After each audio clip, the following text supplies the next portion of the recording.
Lord, we give you thanks for another opportunity to be here, gathered in front of you, Lord, as a community, as a council. Pray that you give us wisdom, Lord, that this meeting be productive, that we do the will of the residents, Lord, and ultimately your will. And just give you thanks for one opportunity. Amen.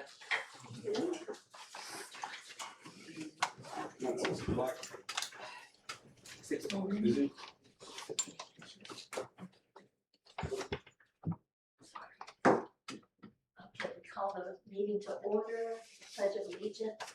Pledge allegiance to the flag of the United States of America and to the republic for which it stands, one nation, under God, indivisible, with liberty and justice for all.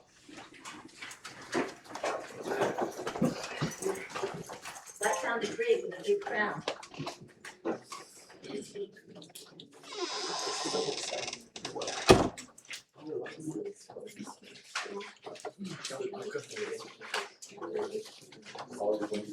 Has anybody heard from the attorney? Walking up. Walking up, okay, thank you. Look like one.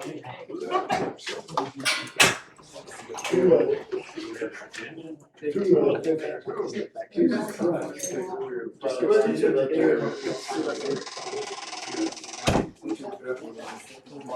Christ.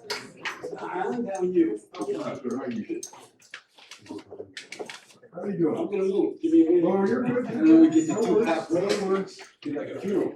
No worries.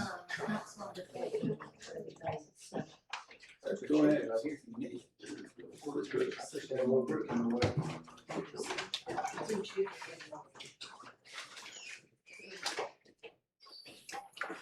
So I think there is a mic. Okay, thank you. Thank you. It's like- Good, well, that was close up, ready to trip over. Yeah, be careful. Students set you up for a fall.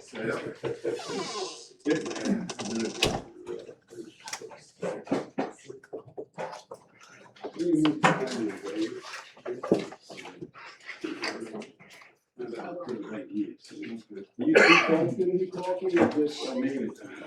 Probably, them names, but we're so cute. I know you got to cook. Got it, I got it. Cook. That'd be so.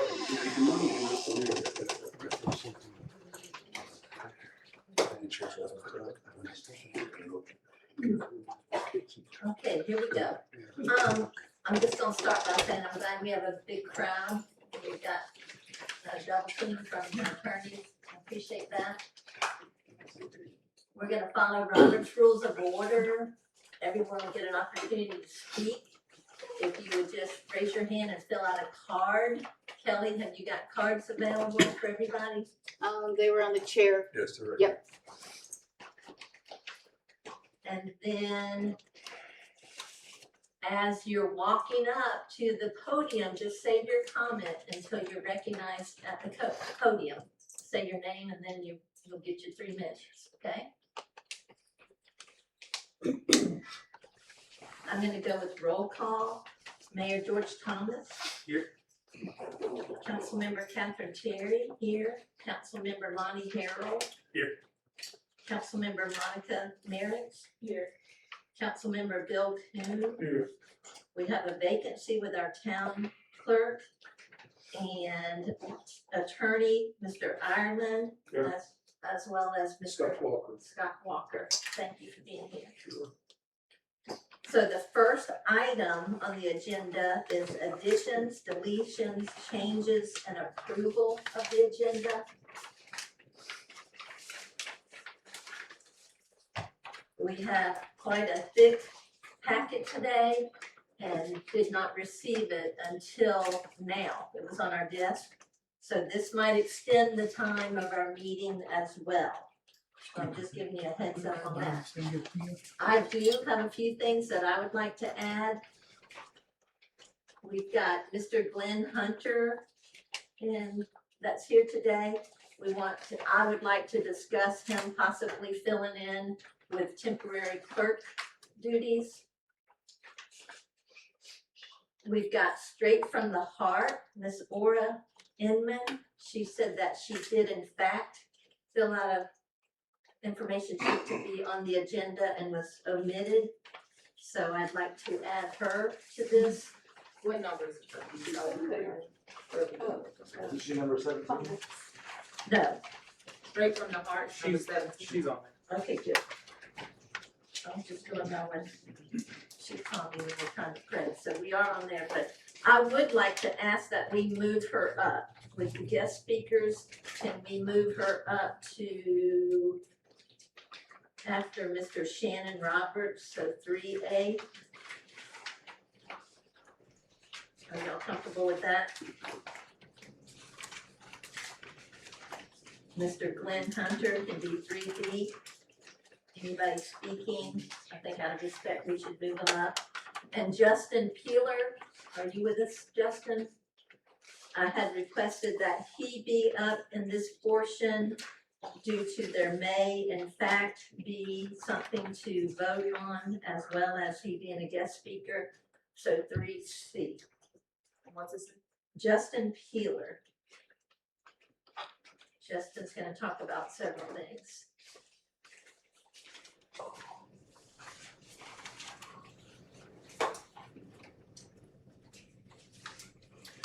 I don't have anything to add. I did just wanna note that, and I'm really saying this more for the residents, because I've got, I don't know how many phone calls at this point, that the length of these meetings are entirely out of control. I know a lot of residents have told me they would like to be here, but they can't be here because they don't have 4 hours to dedicate. They can't get home at 10. Okay, thank you. We'll try to go through as quickly as possible. So all I'm saying is, I think we should try to be productive. Point of order, wouldn't this go under And efficient. councilman's comments? Yeah. No, I think it goes under the agenda, which Um, I'm talking about right now, because it has over 27 items. Mr. Mayor, So I, for one, Mr. I just Mayor, want to say, we're we'll not be gonna go back and conducting myself accordingly, in accordance with what I think is reasonable. we're not gonna go back and forth. So I'm not going back. Whether you're in I the made my point. audience, excuse me, or up here as part of the council team, the attorneys as well, we're gonna ask you to be recognized before you speak out.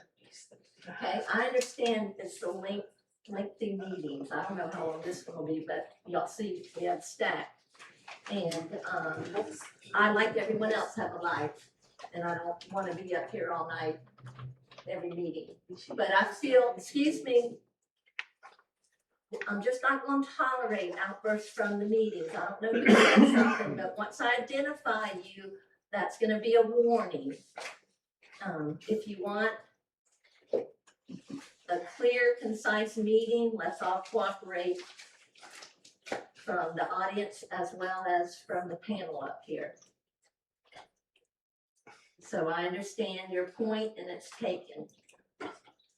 So, yes, ma'am, thank you for, 3C, Justin Pillar, if it's not an action item, he'll move it to public comment. it may be an action item. That's why I wanted it moved up here for an action item. And it may not be, once we can talk about what he presents. But I also wanted him up out of courtesy.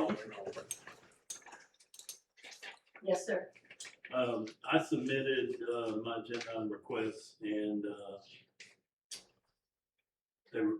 some of them were put under discussion for whatever reason. I don't know why. I made a clear distinction between the items that I would like under discussion be, but, item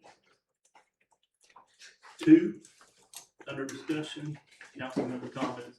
Item 3, and I think item 4 were requested to be on the agenda, so I'd like this to be moved up from discussion to the agenda. And say those one more time, please. 2, 3, and 4 under council member comments are supposed to be under new business.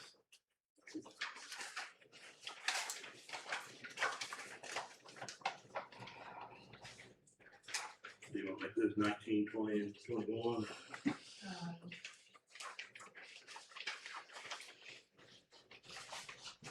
What I'd like to do is have the attorneys separately, like we did the last couple of times.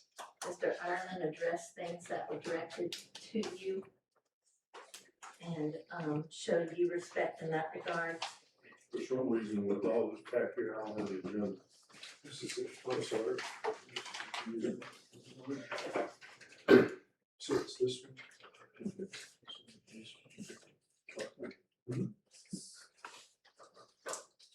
So would number 2, under council member comments, be a part of number 11 for new business? Which is residency status concerning Mr. Vega, and then we have a number 2, discuss town attorney filing new injunction. Number 2, go under 11, I'm all for it. Is that can be under 11, sorry, sorry, 11A? Yeah.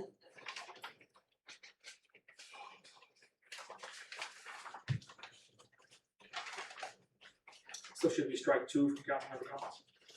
Move it up to We'll 11A. move it to 11A.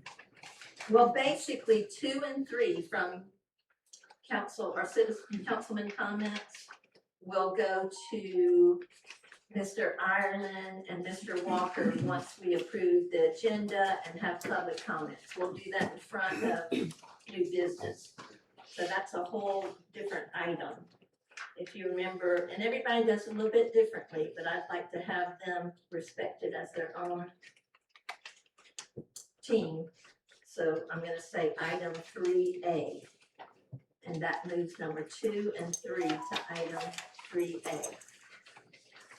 That's a lot of map work, but do we understand that?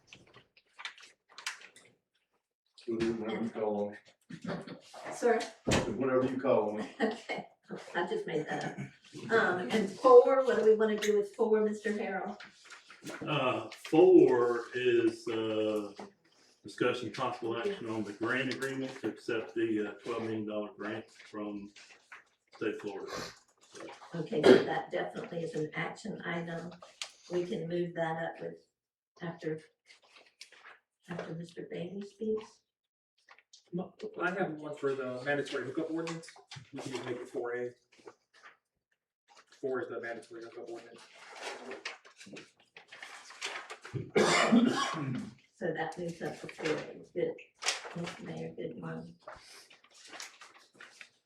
Okay, as we navigate through this, we might need a few reminders. So do we have a motion to approve the agenda? And I want to just ask something off track. Is Andy Easton here today? Okay, great, Andy. A motion to approve the agenda? If not, I'll make the motion. I move we approve the agenda with the changes. Do I have a second? That's it. Thank you. All those in favor, well, the motion was to approve the agenda with the changes. All those in favor of approving the agenda with the changes, say aye. Aye. Opposed? So good, we did. We got through item 1, y'all. Item 2, approval of the minutes. I'll start right away on that. There's so many, I would rather personally read through them before approving those, so I would suggest they're carried over to the next meeting. I move we table the approval of the minutes. That's it. Okay, so Mr. Harold did move, we table the minutes until the next meeting. And Ms. Merrick seconded. All those in favor of tabling the minutes, say aye. Aye. Aye, opposed? Good, so that passed. And then as we turn the page, there's like a zillion minutes, all those will be approved. I would like to suggest in the future that, you know, if you finished 1 month or 1 meeting, put that into the next group, the next meeting packet. Now, item number 3, public comments. Anybody want to speak?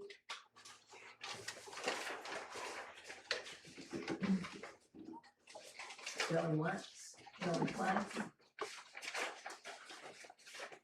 Okay, I'm closing the public comments. Going to item 4, new business. Mr. Greg Bailey. You're it, buddy. The current update on the wastewater treatment project, the plant itself, the contractor is pretty much nearing completion as far as all the earthwork that had to be done underneath the plants and getting that back up to grade. They'll be putting down a layer of stone, finishing up their grading there, preparing that actual pad that the actual plant will be placed on. The structures are basically all complete. They're just sitting at the precast yard. They want to basically bring them out and put them on the pad instead of having to move them twice. So as soon as the contract gets finished with that, getting that pad finally prepped, they'll bring the structures out and continue on with that. So that's kind of what our next activity we're looking at out there is. As far as the collection system, the contract will be moving over to the southeast quadrant of the town over here. In this area, it's going to be the next work area that they'll be working on as far as installing the collection lines. That's an upgrade of what the contract we're looking at doing in the next few weeks. Okay, that's helpful. What about, a couple of questions concerning where we are with the grants? Are we gonna be able to, in your opinion, execute those with the current office staff? We have to kind of stay at arm's length on that part of it, so not kind of, we are. I mean, we haven't been really involved with that. Kelly and Joe are handling that. I believe y'all have submitted that back to DEP or just about ready to submit it back to DEP is my understanding, but you do have the $12 million, but that is the second phase, and that phase will then carry us up to the north and up to the schools. So plus it will increase the capacity of the plant as well. So that's on the agenda, and you recommend we go ahead and accept that grant, approve that contract, accept it? Yes, sir, y'all need to move forward with that grant, because if you recall, I told you that you were over the monies you got in the first phase really didn't cover everything that we had in that first phase, so we're gonna have to use some of that money to complete that project out, assuming that we can't get everything done because of the deadline of that initial grant. And on the initial grant, are we going to utilize an entire amount, or are we gonna fall short of that like we were concerned about? Still too close. We're still waiting to see how far we get and when the DEP actually makes the cutoff. I've got a number of different ones we're working on, and I got some agencies are giving us one day, we've got other agencies giving us a different date. So from the federal government side, their cutoff is in April of 27. But the state agencies have put some time in for them to do whatever documentation they've got to do for that side of it as well. Right, thank you. So if we hit the shortfall and we have to use some of this money on the first phase, is there enough still to finish the second phase? We're gonna get us, until we get to that point, I really can't tell you, soon. It'll depend on how far we get with this first money, but we think there's enough to get pretty much everything that we need to get done for the second phase in there, yes, sir. But it will depend on how far we get, that money does run out. And we're gonna talk about this down the list here, but all of these are mandatory hookups. That's been our recommendation from day one. And now is a recommendation different than the requirements of the grant? So, DEP wants to see mandatory hookups. I don't know if that's written into the grant, I have to go back and look at that again. But, from my experience, it's hard to run a utility if you don't have mandatory hookups. You just can't plan it. Everybody can pick and choose where they hook up or where they don't. If it's available, they need to hook up. And I will say that all the research I've done, when that was submitted, it was originally submitted as a state revolving funds loan, and it was in that paperwork that it was going to be mandatory, and everything I've seen since then.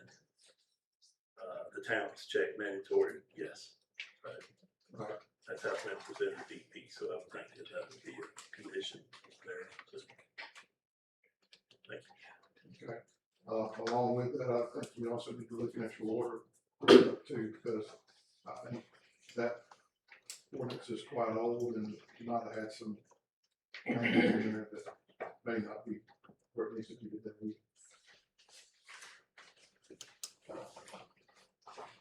Okay, All right. Thank you. thank you. And now I'm gonna back up because I went completely opposite of what I said, Mr. Leonard. So, Mr. Leonard, you're up. With the Walkers up, but, Okay. with the Walkers up. I think the two items that you've assigned to us is discuss the town attorney filing a declaratory injunctive relief or identity charter process to challenge an unqualified candidate for council as requested by Councilmember Carroll. Well, first of all, I will answer it that we've sent a proposal for a legal services agreement that hasn't been entered into yet. We will need to have that entered into. It's been sent over here 2.5 months ago, something like that. For whatever reason, it hasn't come to pass. It's not that we're gonna quit working for you all, that's not it at all.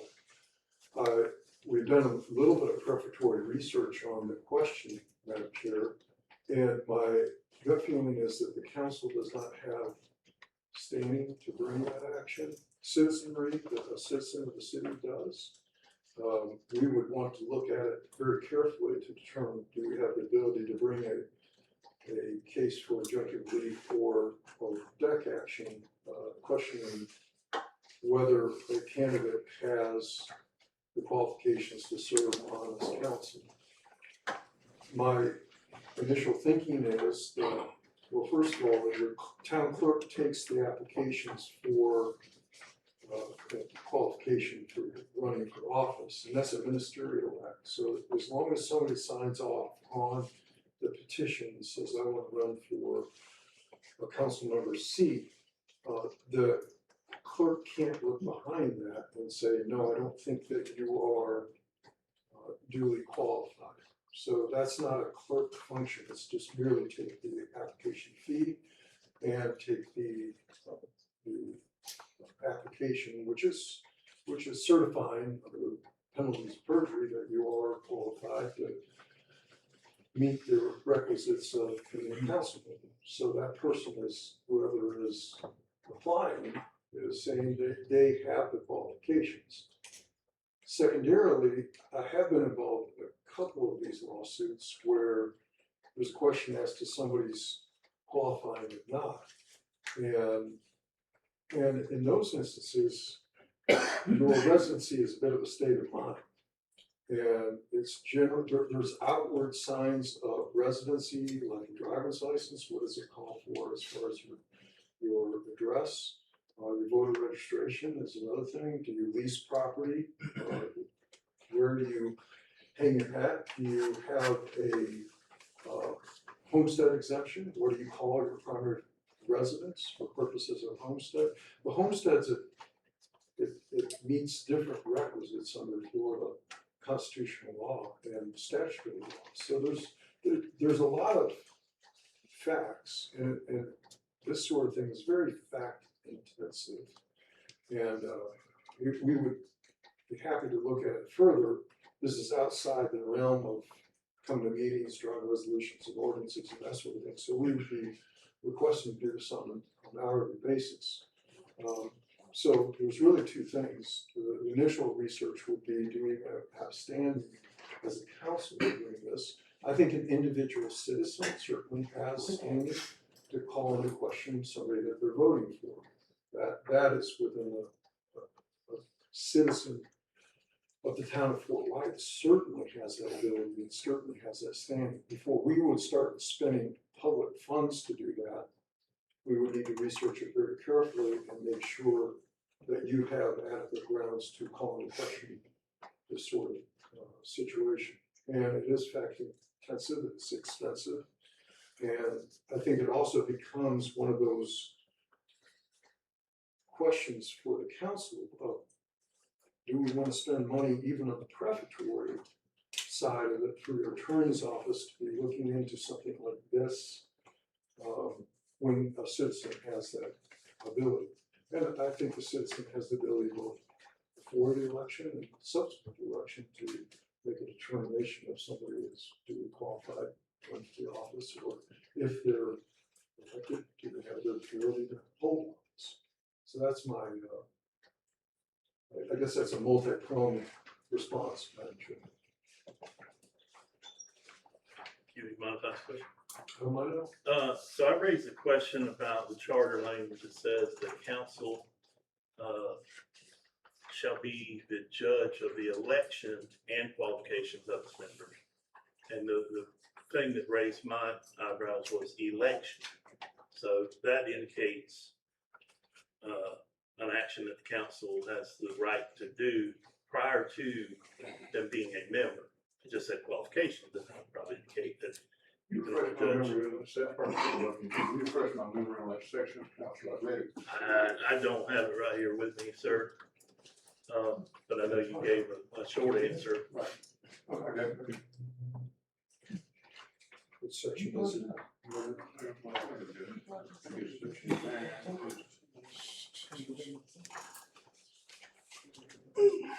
The election and qualifications of its own members, is that the section you read at the top? I believe it's in there a couple of places in that section, I believe. This is on page, it's section 12, powers, except as authorized, provided in this charter, all powers of the town and the determination of all matters of policy shall be vested in the town council. Without limitation of the foregoing, the town council shall have the power to be the judge of the election and qualification of its own members. So, again, the qualification of its own members, this candidate is not a member of your council yet. Does that mean that you have the ability to look into this after that person is elected? Because then they are a member? Then you have standing? I think this is a pretty fact-intensive question. And the initial thought I had was that this language doesn't quite get you. Right. And some of my, research, and I'm not an attorney, I don't pretend to be, has indicated that that may give the council the right to, not seat a person who's been elected, who the council determines is not eligible to be a member. So, that's why I defer to you for, legal interpretation on that. But I have seen, case law where, towns have, filed, legal action in courts for the determination. That's why I questioned that. I haven't, your research is better than mine. I can give you some cases that I'd like to see the cases, but, section 17 in total says, the town council shall be the judge of qualifications of its members, and the president shall have the power to subpoena witnesses and require production of records, which is exactly what Mr. Walker said. Fact is, it said, but the decision of the town council in any such case shall be subject to review by the courts. So we're back into the court situation. Right.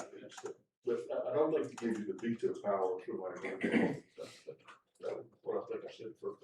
Right, and again, I said that the word election is what that indicates prior to being a member, so qualification would indicate once they're on the council. Once you're elected, it's pretty simple. But anyhow, I'm sure we need to get that contract, which I'm not surprised, because I just learned a few days ago that our code enforcement contract had signed this impact, so. We're not going anywhere, but we would like to get it. I was gonna say, we're notorious about not getting something signed. It's unreal what we go through and pass, and then it's not signed.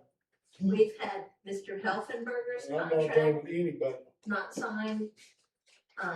You just brought to the attention that y'all's contract was not signed. I was made aware this weekend that code enforcement that contract was not signed and returned. And then y'all, the attorneys, as well as the members up here, are very aware of the bank situation of getting Joe authorized to sign on the bank, and it's just, what is your professional response to that? Madam Chair, I think, that is a function of the town clerk, in effect, your city manager. And, whoever Mr. Hunter serves in that position on a temporary basis, or whoever comes into them. I'm very used to working with our city managers in any of the cities or towns that we represent. And these are kind of ministerial items for the city manager to bring before you and have the organization that these are to be signed. And my experience also is, as soon as we're done with the meeting, hopefully we don't run too late tonight, but when the meeting is done, they put in front of me, here's the things that need to be signed. I'll take it to you, Madam Chair. Here's the things to be signed. And whatever needs to be signed gets signed that night. And there's a packet that is put together that does that. And I know that has occurred here. I know that specifically occurred with Joe Helfenberger's contract. And he can't sign his own contract as the clerk because it was making him the clerk. So there seems to be an area that I just can't wrap my own mind around it. Y'all heard me say that before, I don't know who drew this chart. I don't know. I don't know who drew the chart, but there's some things in there that I have never seen before. I ain't looked at this as Scott, but I have just things that don't make any sense. And you hamper the ability to do business by that. What the result of that is, I don't know. There needs to be a charter review commission. That's one of the things we can help you with that. With the advent of Chapter 166 and Article 7 of the Florida Constitution, you have home rule powers that are set forth in the Constitution. You have enumerated powers, which are plenary, given to you by the legislature under Chapter 166. You don't need a lot of the language that's in your charter, and it can be skinny down. City of Stark right now is going through the referendum process. Their charter was last amended in 1929. So if you think you got trouble, there's other troubles out there that are, but to Leonard's point, getting it cleaned up is so one of the things we want to work with you. We want to help you. Yes, yes.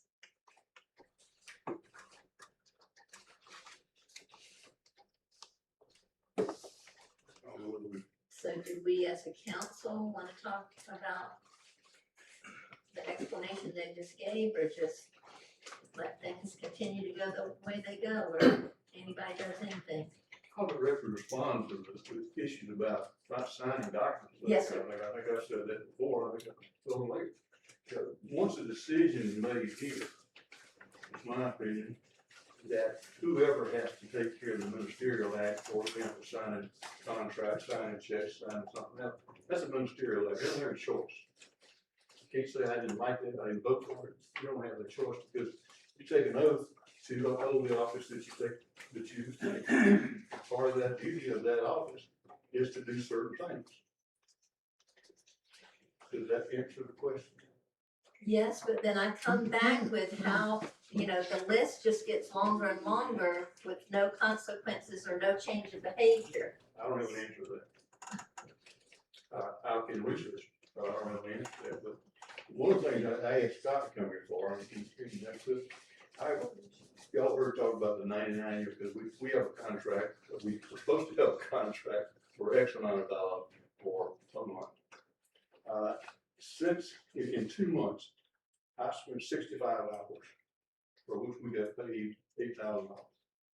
That can't keep on going. Yes. That just cannot keep on.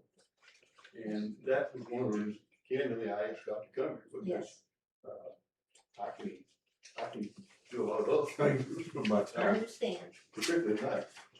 So we've got to get, I think it's in the contract, but Scott said it better than I can, but we've got to get separated out.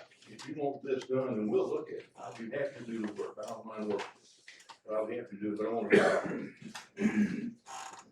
Madam Chair, the other thing is that I think your town clerk can collate. We always want to be responsive to. If you got a question, or any council members have a question that's burning, that's something that is really a problem, then I want to be responsive. I know Leonard's the same way, wants to be responsive. Hence the 65 hours. We're getting a lot of calls from individual council members. And some of these things are items that can wait. Maybe they could be bundled together and then given to the town clerk and then come through the city attorney's office. But we've got to get some controls on it, if you would, or just I pull totally together. agree. And I think Ms. Merritt's warned y'all that we were gonna call. And that, I'm saying that sarcastically, I don't want you to adjust your fees or. And we're probably adding to that time, but I think this is something that has to be said, and it's gotten to the point, I don't know what the population of Fort White is, but I'm now getting texts and emails from citizens. Not from the council, but from citizens. And I have a bad habit of looking at every piece of mail that I get, and, I just can't. I would say that, it's, very important we get a qualified town clerk who doesn't pick and choose who gets the information, or pick and choose whose agenda items get put on the agenda, and what council members become aware that you've sent a contract for council to consider. This is the first I've heard of a contract coming to the town for approval. This is the first I've heard of that you guys have a proposal to look at the eligibility or the qualifications of a candidate. Have you already sent that to the town? Have we sent a proposal to the town to look into that?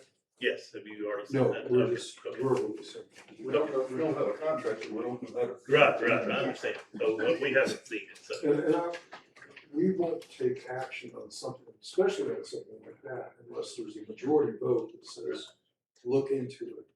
And if you want us to research it, we're happy to do that, but it's gonna be an hourly rate to do that, and I'm just not sure that that's, at this point in time, a good idea for the city of Drayton.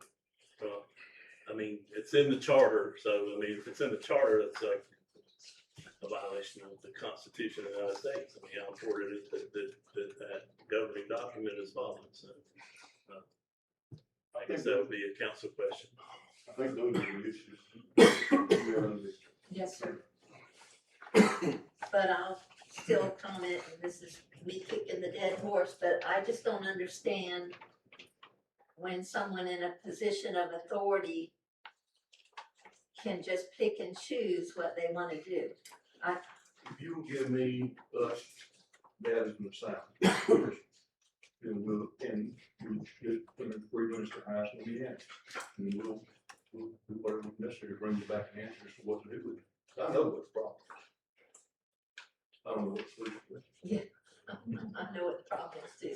So are we on that item, because it's on the agenda, so are we on that item now? Sure.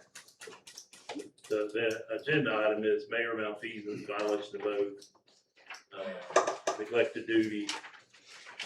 Some examples are the mayor executed 2 separate affidavits to the Florida legislature requesting appropriations, and executed those and swore that he was the decision-making authority for the town of Fort White.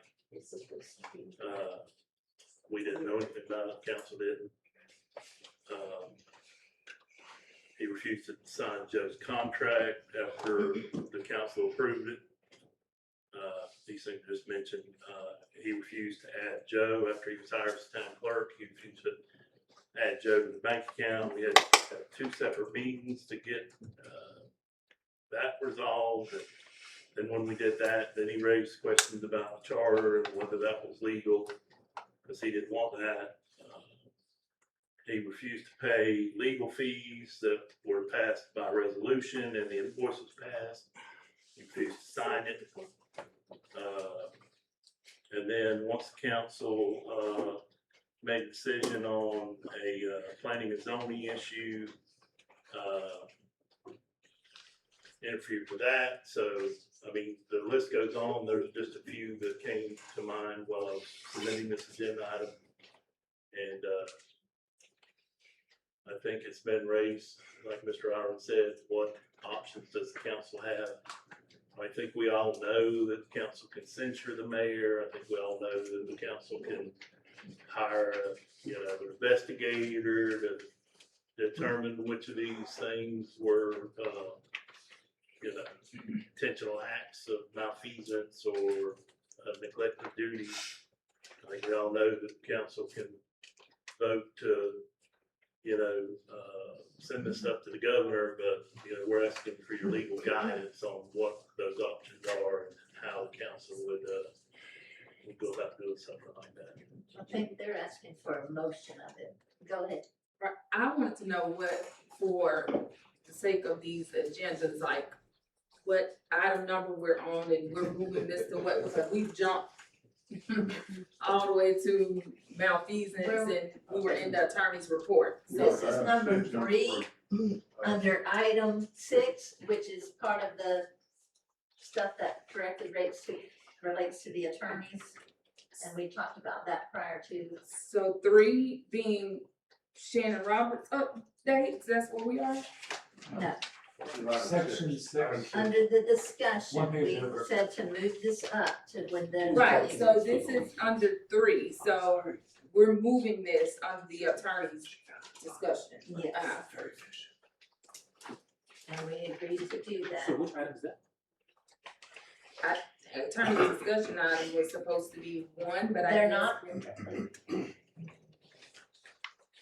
What we're talking about now is under the council discussion. It's item number 3. But what before- number is the attorney's before- item?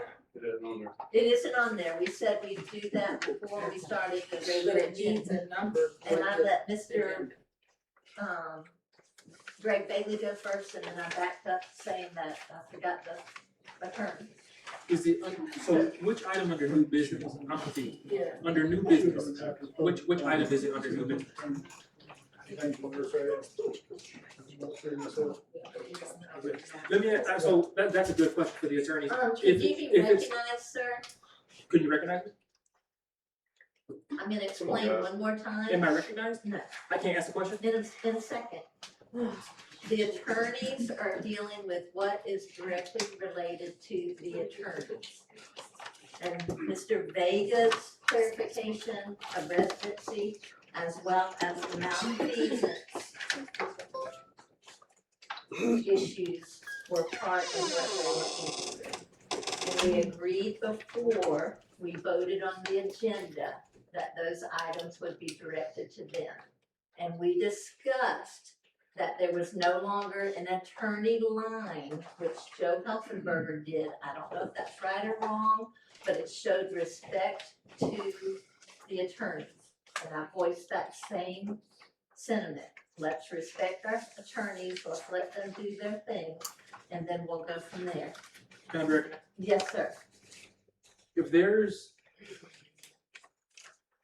this is not good phrasing because it's not under new business, but if there's not a topic under new business, can the council vote on that? If there's a motion and a second, yes.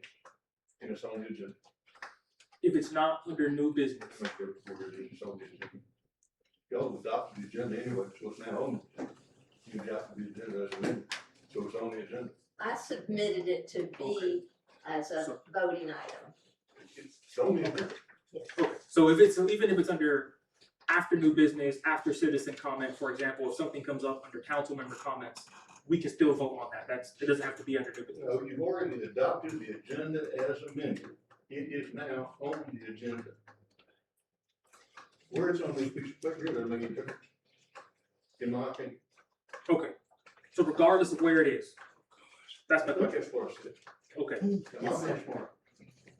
okay. I think it's what I said. So to clarify, under public comments, can we add the attorney's section and then move 11 to that section, cause that was Mr.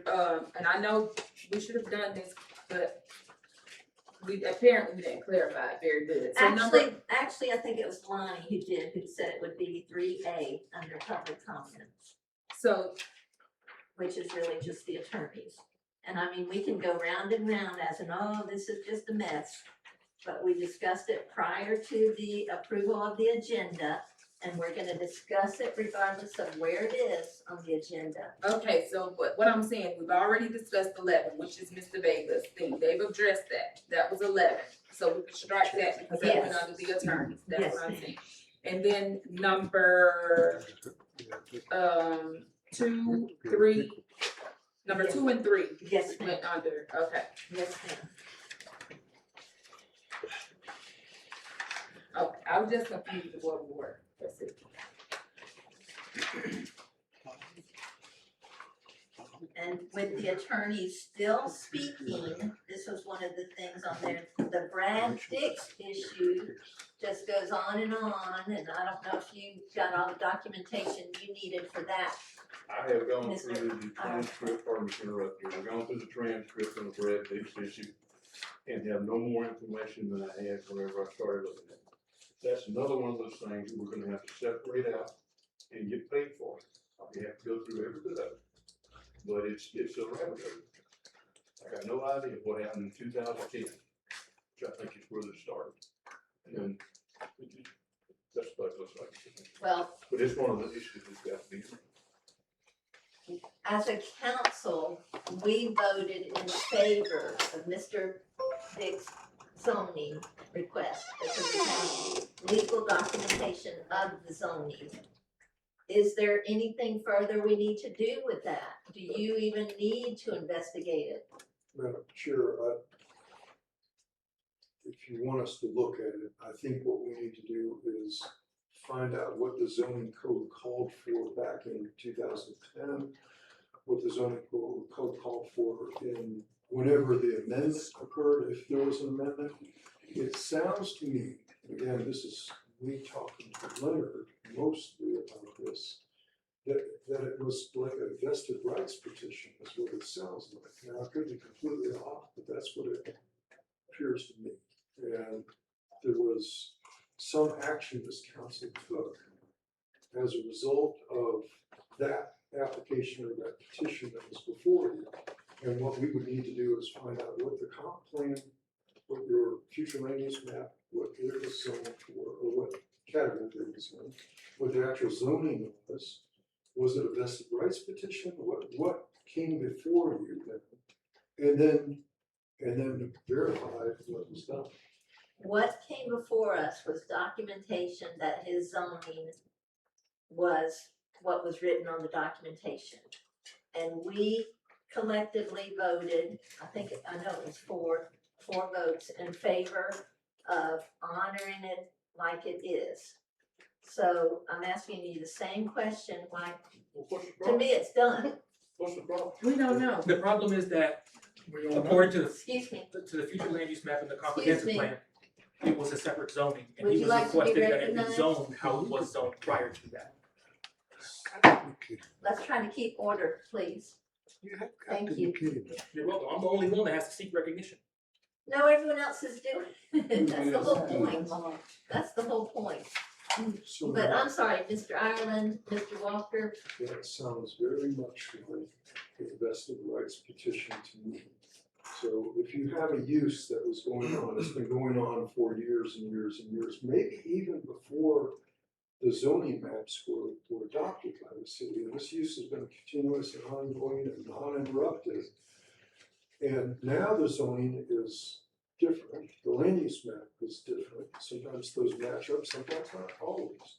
But if a citizen comes before you and says, look, I want a vested rights petition here and granted of it, that's what this sounds like. But we would need to see the file. I saw Mr. Rankin's name in an email today that we got. I would want to talk to Mr. Rankin and say, what can you add to this? Rankin came in apparently after all of this happened as well. He wasn't there when the original application was there, is my understanding. correct.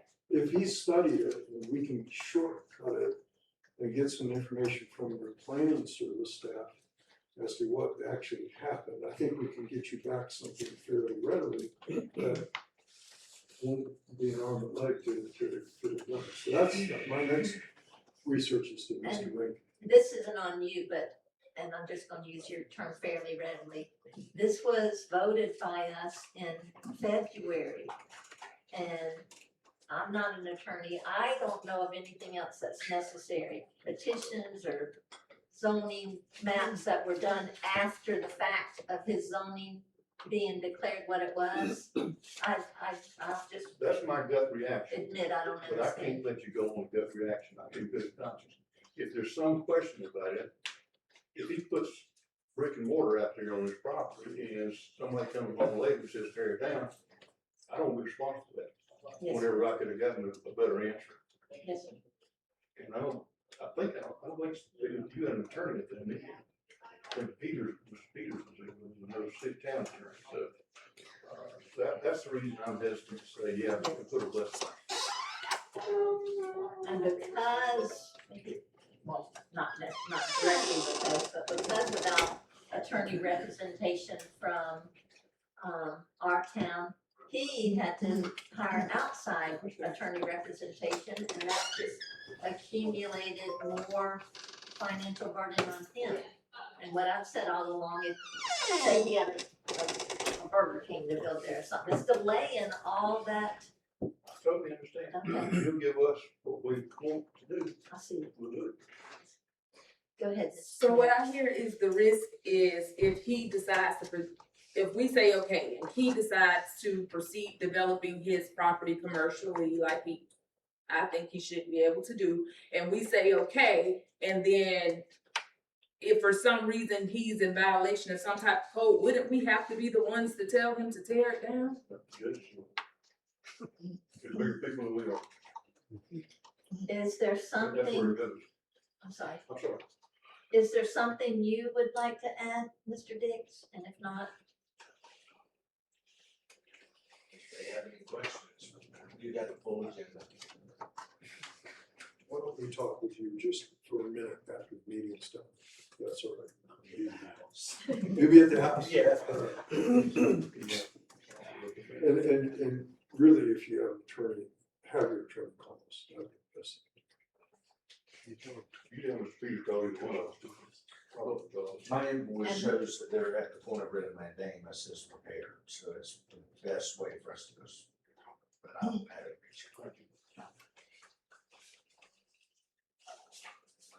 do we want to take action and just end that? Going against our attorneys, and I mean, I'm all for these guys, so don't misinterpret what I'm saying, but I don't get it. I will go on record some confusion. If you get- Come up here for me.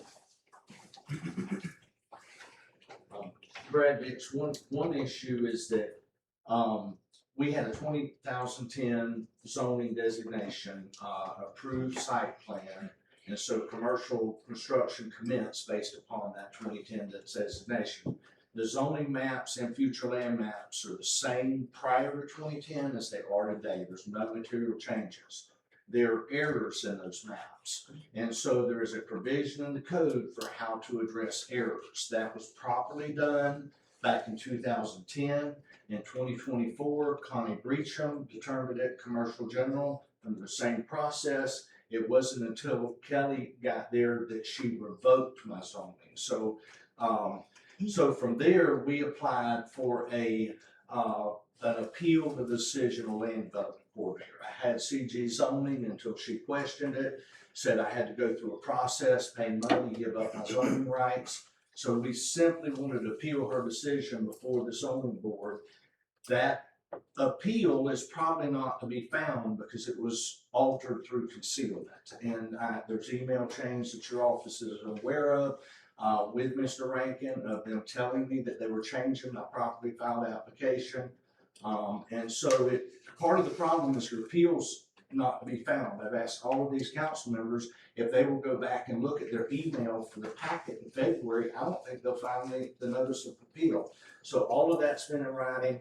So the issue is they did appeal the decision of the clerk in February and reinstated the 2010 designation.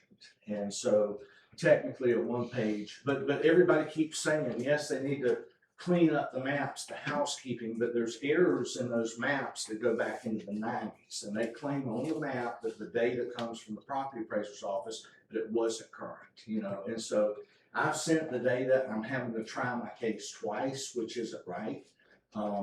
But that's why there's confusion, because most of the documents been concealed. And one more thing before we go, I was here at the last meeting about sending the transcript to that meeting. It is not in the minutes today.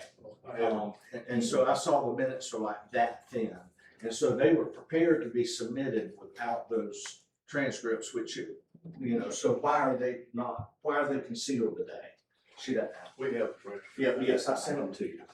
Thank you, sir. Thank you. I was just gonna ask you while you were up there, Brad. So you appealed the decision and it was changed to what? Well, basically, she revoked, the commercial general zoning that was standing.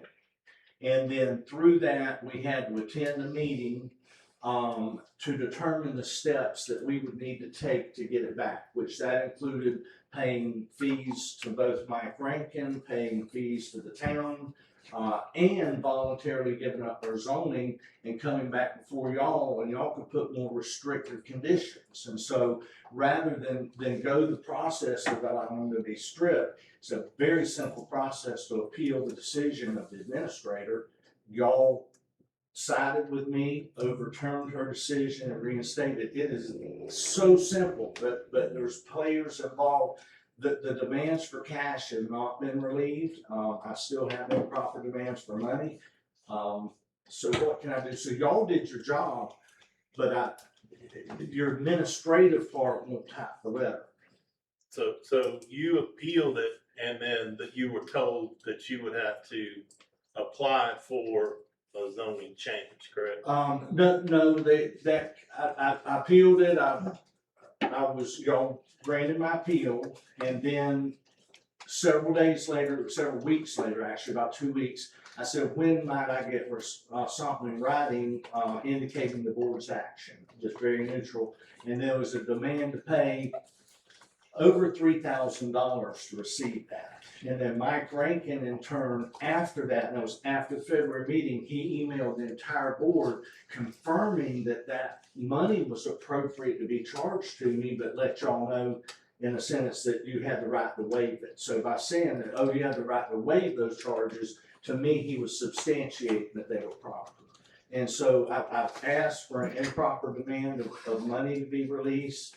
I've asked for my zoning rights to be restored, and the board did their job, but there's somebody behind the scenes continuing to argue. And I'll go back to Marlon Feeble. I think he was one of the longest serving county attorneys in the state of Florida. And I was on the zoning board for 10 years for Columbia County, and he handed me that book, and he said that book means exactly what the county commissioners say it means. And I understood it very clearly. And so when y'all rule on something, until a judge tells you you're wrong, you're right. And so I don't know why the process is denied, but everything else done from contracts, everything else, nobody's ratified. So that's the big issue. And when did this start? When did you seek your official November? No, November is when my zoning, I wanted to build another building, still do. And the first thing in my list is a land plan, professional, is to confirm zoning. It's on my checkbook, and that's when they revoked it right out the gate. Once they knew I wanted to do it. Well, I'm saying the same thing, but I'd like to see it resolved. May I speak? Yes. I just want to note for the record, like, at least 3 other people have spoken without requesting to be recognized. So they're not following the rules of procedure, and I am. And To I'm my being singled knowledge. out, and I'm just pointing it out. Thank you for recognizing me. So, It's not true, but go ahead. so for the sake of, I'm not gonna defend myself, that's not that important to me, but to defend Kelly, first of all, the notice of appeal is on the agenda packet. I pulled it up, it's on the website, it's there. What happened initially was, from what I remember, the assistant clerk accidentally posted some other email or something else that Brad Diggs had submitted to her. Then when she was notified, hey, that's not what we wanted to post it on the packet, she went back and corrected it. It's on the packet, we had it on the packet. He says that our comprehensive land use map and our future land use map is wrong. He's saying it's wrong, but it says what it says, right? And what it says is not in accordance with what his request was. So bottom line, what it comes down to is, we basically voted to change the future land use map and the comprehensive plan. If that's okay, then that action has been taken and it's done. If there has to be an amendment to the map, then that has to be advertised and done, which I'm sure this council will approve. I don't think that will be an issue. As I see it, that is where we stand and why. That's all I have to say. Mr. Dix is not responsible for the map. He presented documentation of his zoning, and I'm asking the board if I need to make a motion that we honor his request and mark this off the list. Yes. We did that in February. We already did it. I think, Go ahead. I think the mix-up is, like what the mayor said, is the map needing to be changed. But once again, that's not Mr. Dix's fault. That is something that falls back on the town. We have documentation back in 2002 and 2024 that is basically contraindicated. So that's something that the town has to fix, not Mr. Dix. And to keep him in lieu just waiting to carry on his business, I don't think is logical, and I don't think it's right. So if it's something like many other things that you all have brought to our attention that needs to be cleaned up, it's not Mr. Dick's responsibility to clean it up, and it's not any other business person to clean it up. It's up to us, the town, to clean it up, and he needs to be granted his right to go on with his business, regardless of what the map says. That's on us. The map, and to me, the map and the update is on us. I agree with you. Madam Yes, sir. Chair, if you would like, we can contact Mr. Rankin. It sounds like he's got a great deal of history in this, much more advanced than we have. And if it is a simple matter of changing the future land use map and the zoning so that it comports with what the use of that property and the existing building is, the town can do that on its own. The town can be the applicant, and maybe that's what Mr. Rankin was saying, is we can waive the fee and we can move forward. And I think some of this seems to be just getting totally lost in translation. So step number one is for us to get with Mr. Rankin tomorrow and say, all right, let's get this underway, let's get it fixed so we can have this property in the correct category on our maps. Now, in the interim, I will also work with Mr. Rankin to find out what we can do so this man can move forward and it's not in limbo. And there's a couple ideas I have, and want to run that by Mr. Rankin and make sure that that's acceptable to him as your planning consultant. Go ahead. I sent an example to Mr. Ireland. I don't know if you looked at it, where Columbia County had an issue. I don't know if it was a very similar issue, where they initiated a zoning change or map update. And so, I move that this council, direct you to prepare the ordinance if that is all that's needed. If you talk to Mr. Rankin and, do whatever other research you need to do, and that's all that we need to do, just I move that we go ahead and prepare that ordinance and bring it to the next council meeting so that we can resolve this. Can you amend it to include that we raise fees too, because it's just ridiculous. Well, as Mr. Walker said, the town would be initiating the change because of the hearing. So there would be. Right. And with the fees, I would suggest reimbursement of his attorney fees, because all this has been on the town. That would be a different But that's a motion. different motion. Okay, But if we can resolve this with the instruction that Mr. Walker, if his research indicates that he just needs to prepare an ordinance and we pass it, then I move that we give him that instruction now. I second. Okay, so just repeat your motion one more time for me, and we'll let it come from your lips. I move that if the, investigation that Mr. Walker and Mr. Iverson does indicates that all we need is an ordinance to rectify the problem, that they go ahead and prepare that ordinance and bring it to the council for implementation. So we have the motion, we have a second. And I'm gonna ask a question before the vote. Would that ordinance have to go before us twice?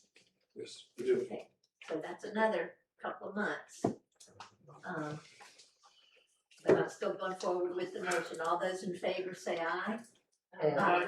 Opposed? Nay. So that passes with a vote of 4. May I? Yes. For the record, the only reason I said nay, is simply because I think the applicant should always pay the fee, but I do think that is the proper course of action, is to do the work. And then I'd like to make a motion to reimburse him for his attorney fees because, and I don't want to pay him a dime, to tell you the truth, but it's on us.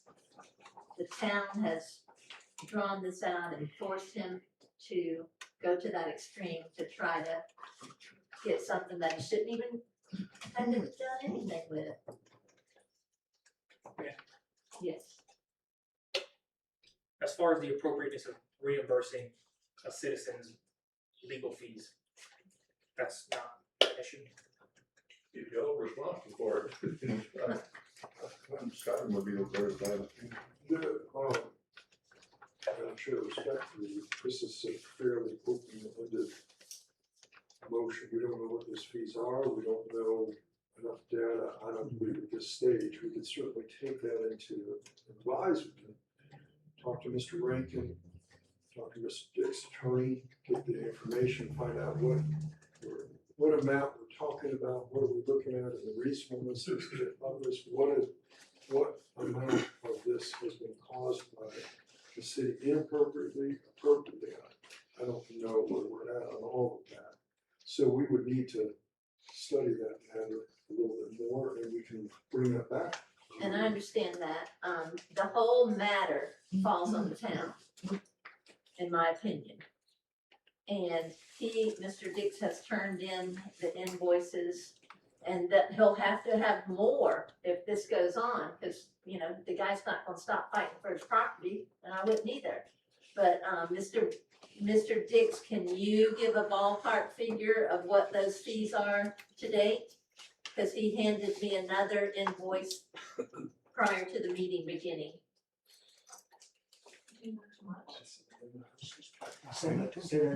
I'm asking you to date, what do you think the total is? Well, I turned in, I can get that, but I turned in those 3 invoices,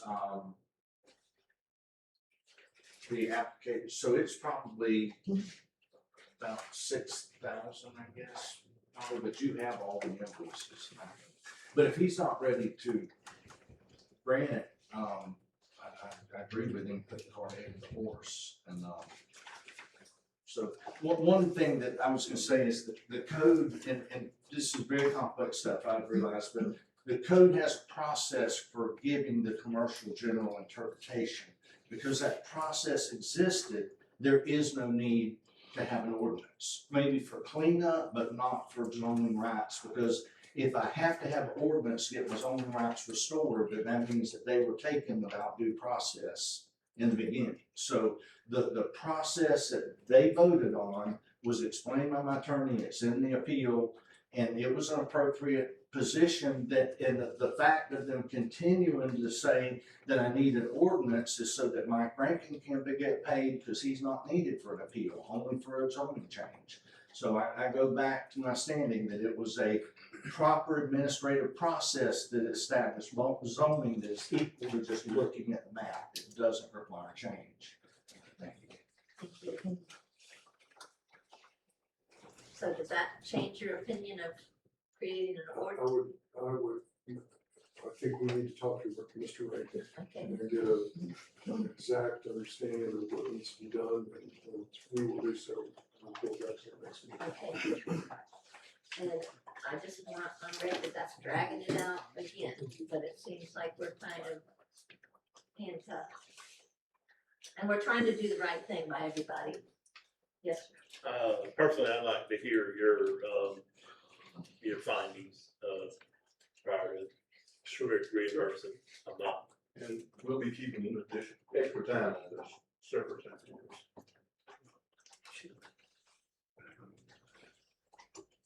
Ma'am, Yes.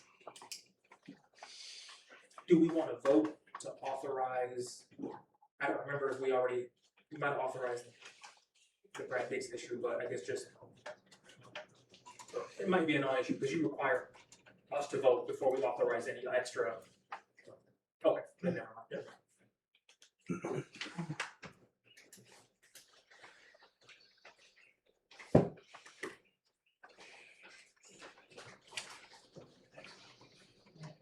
Okay, so with it being extra, we do need to make a vote to do that. So I make a motion to have our legal team investigate what is necessary to close this entire issue with Mr. Brad Dix, creating an ordinance, speaking with Ms. Mike Rankin, Mr. Dix's attorney if necessary concerning reimbursement fees. That's a long motion, but that's it. I'll say.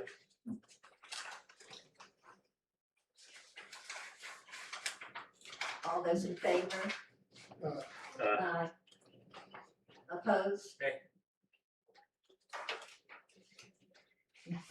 Ms. Merrick, did you vote?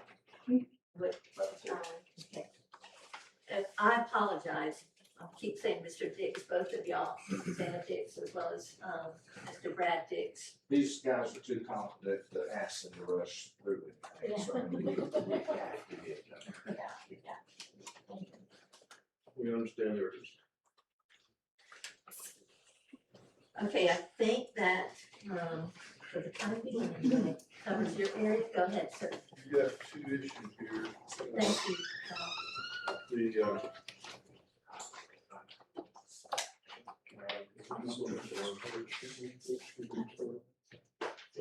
So the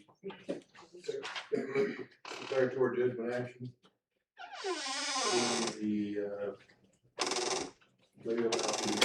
Will y'all want to do the same thing? Because those are going to be separate also.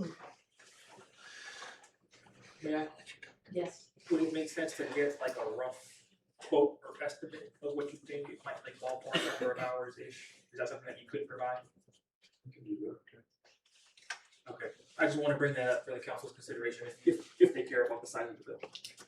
I'd like to ask if, Mr. Mayor, do you have an explanation of just doing what you want, when you want, concerning these issues?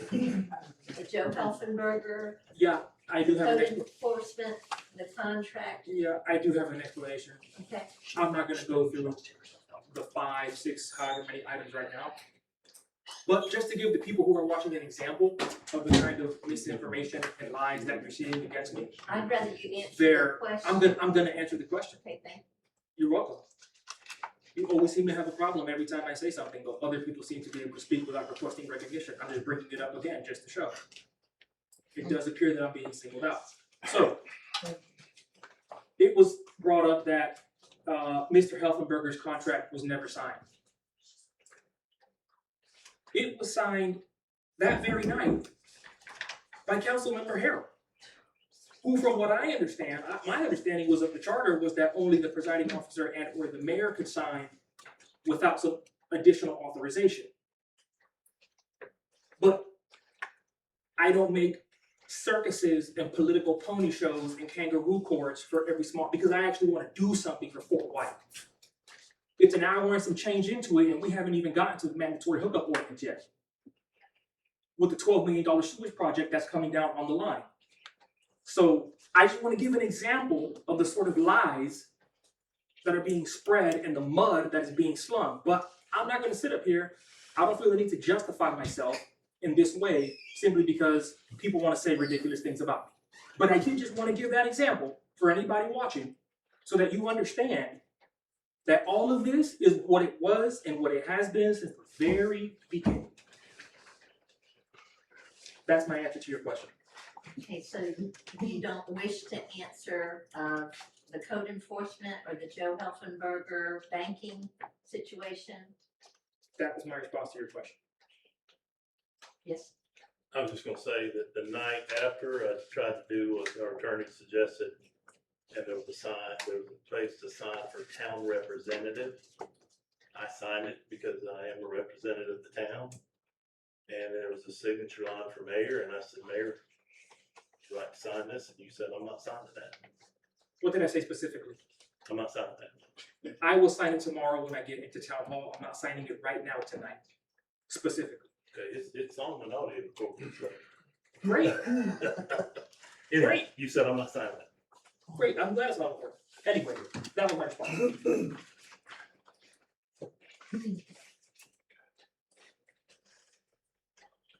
Madam Chair, yes, sir. again, I think this sort of thing gets handled from an administrative side.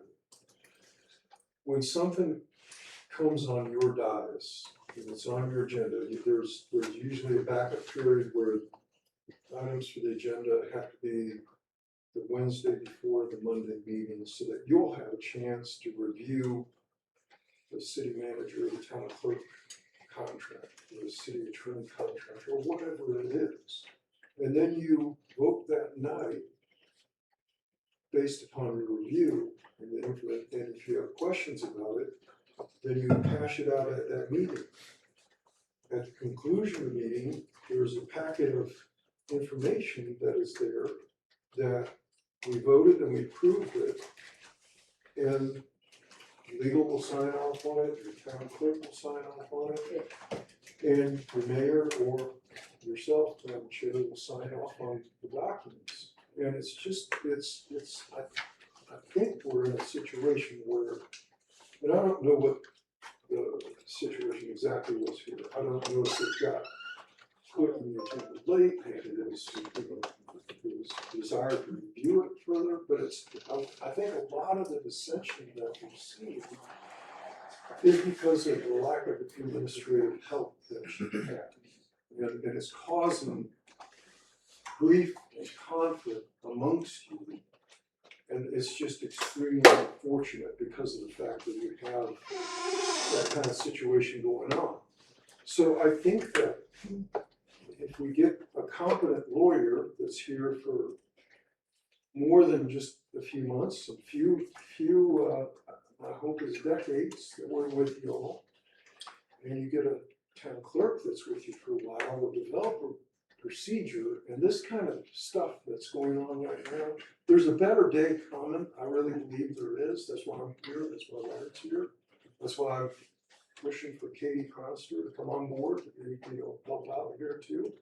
We're on the cusp of it. We just need to get there. And all of this stuff is going to, in my view, it'll be in the rear view for us. Yes. We just gotta get through it all. I agree with you. I agree that we could have better administrative efforts from in here, better clerk qualifications.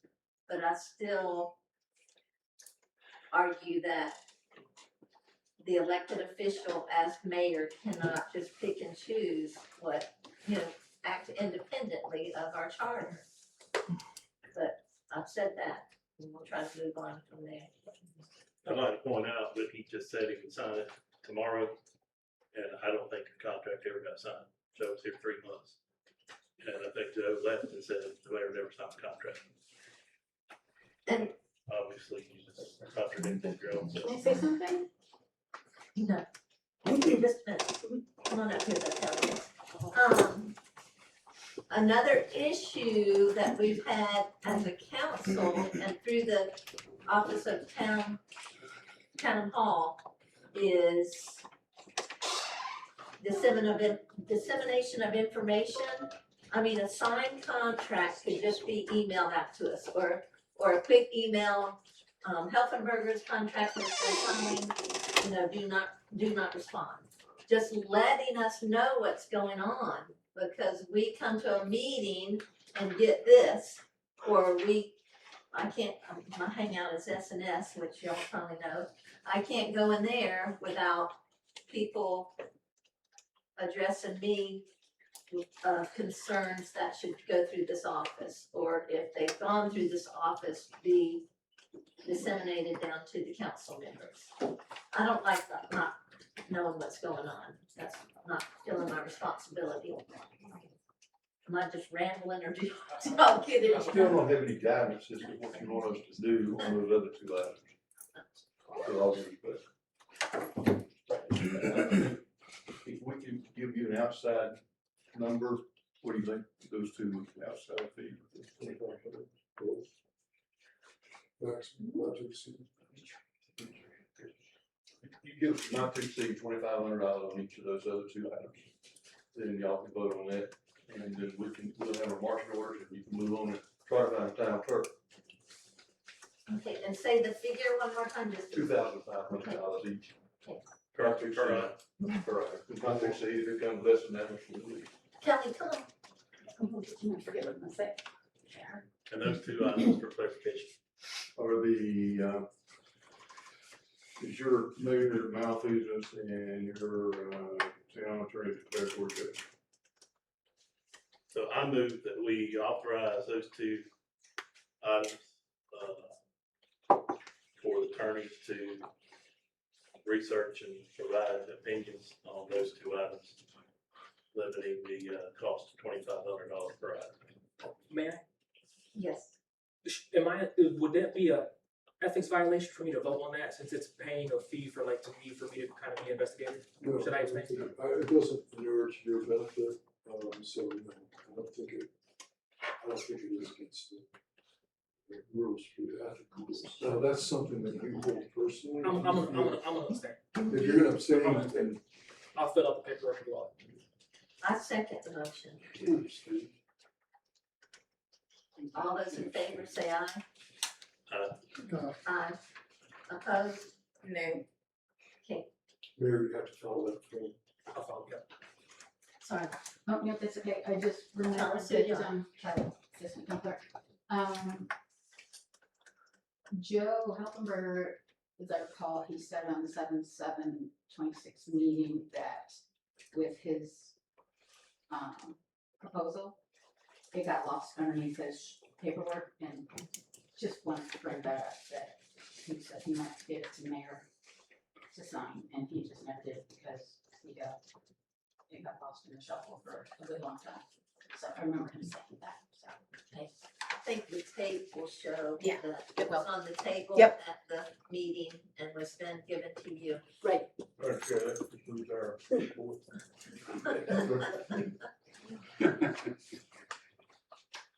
Okay, thank you. Thank you.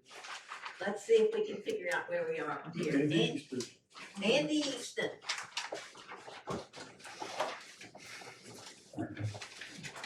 Y'all under new business, this is item 2, but we did hit a lot of items in between there, so hang in.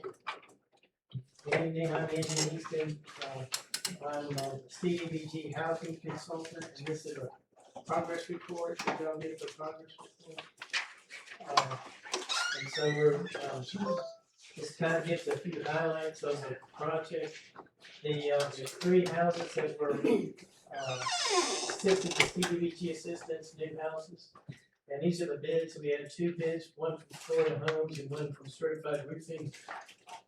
And, excuse me, Florida Homes was the low bidder, they were about 10,000 or so less than the high bidder. The work is, if it's not finished now, it soon will be.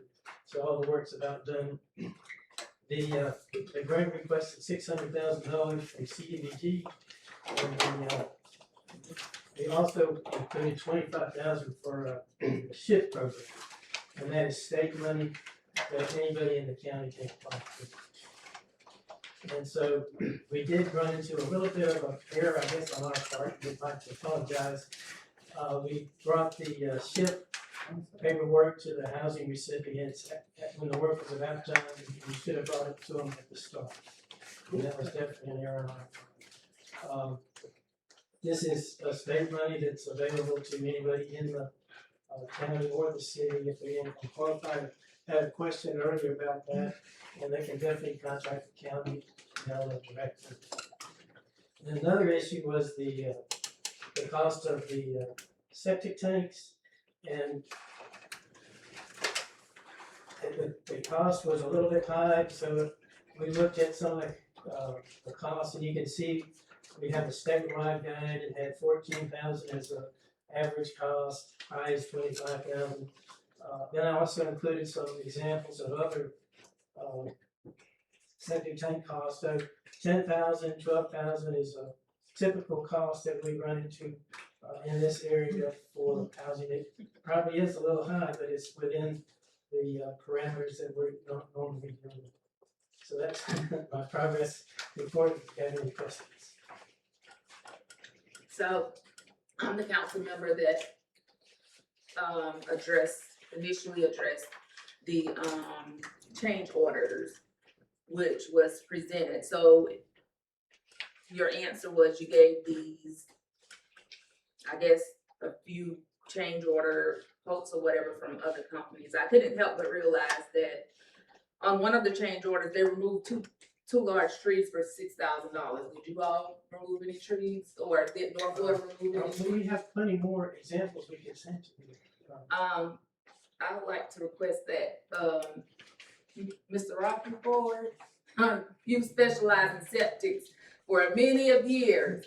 Have you ever seen, the smallest septic system cost this much? Not the one not in a road system. Not a standard house.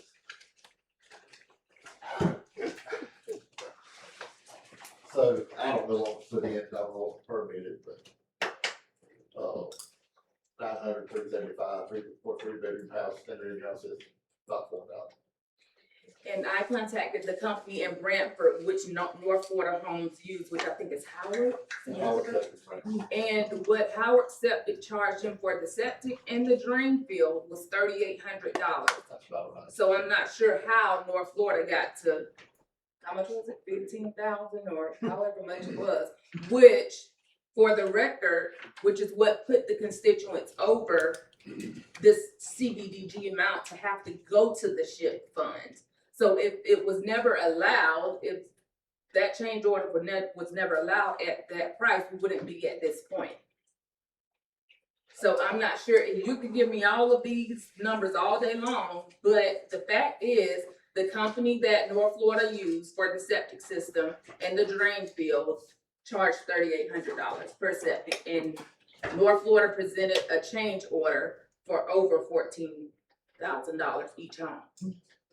That doesn't make sense. I don't care what number you give, it doesn't make sense. Man, and the council or somebody else can sign it, but I need some sort of direction at this point because there's an extension request, right for the end of this month. Or else the grant, what is it, will the grant expire?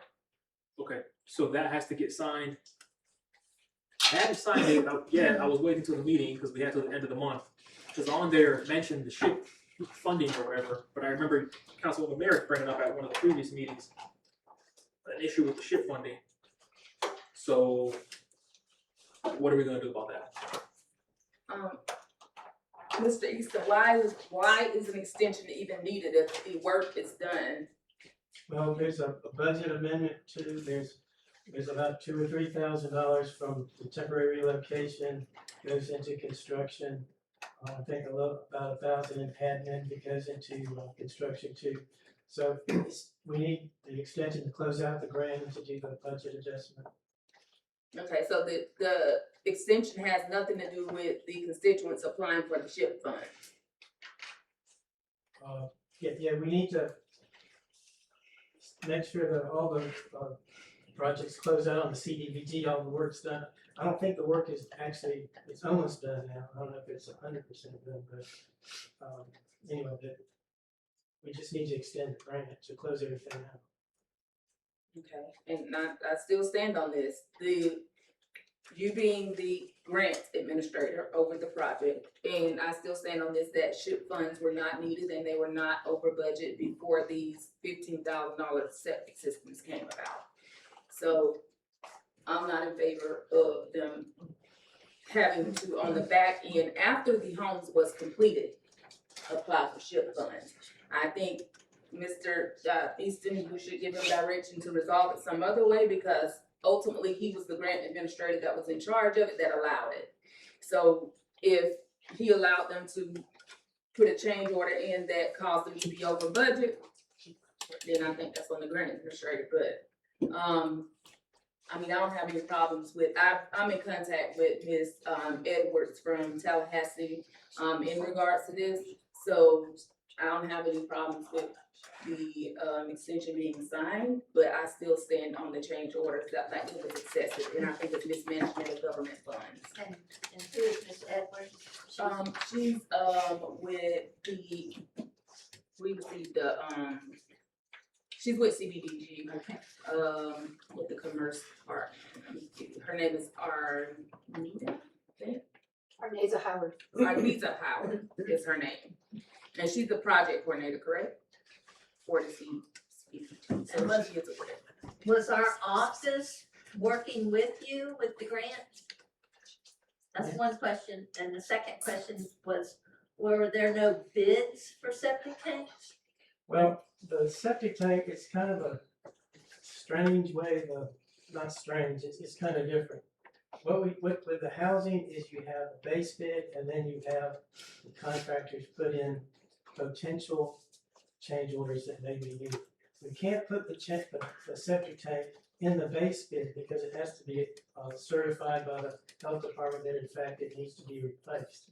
So the way that it's done, and has been done for years, and since y'all brought this up, we probably need to change the procedure, but we have the base bid, and then the contractors put in potential change orders if needed. And so one reason the septic tank potential change orders are high, because they haven't investigated the site. They don't know what they're gonna run into. So a lot of times they put a higher price than they might otherwise, because they don't know what they're gonna run into. Go ahead. So I think Ms. Merrick knows more about this than the rest of the council, because I think one of her family members is a recipient of not, they both are just one. One, her mother, I think, is one of the recipients. So, and I don't know the ins and outs of advocating for that from the dais. So my question to you is, have you got any concerns about any of this that raises any red flags about the overall contract? Well, this is a procedure that has been followed with other cities that we're not even consulted in other cities. That's how they follow it. That's how we follow. It's been doing it this way for years. So everything's been done the way that it's supposed to do.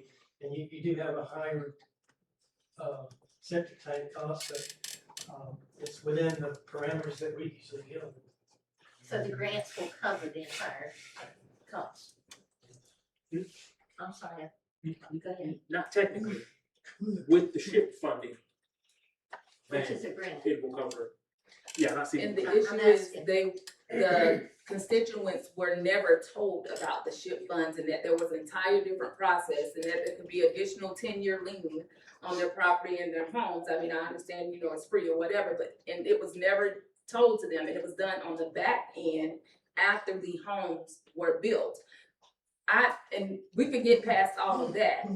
I still stand on the fact that if he can explain to me how North Florida Homes got to a $15,000 septic bill from a $3,800 invoice that they were charged for, there's no explanation for it. You don't get to just bill it because funds were available.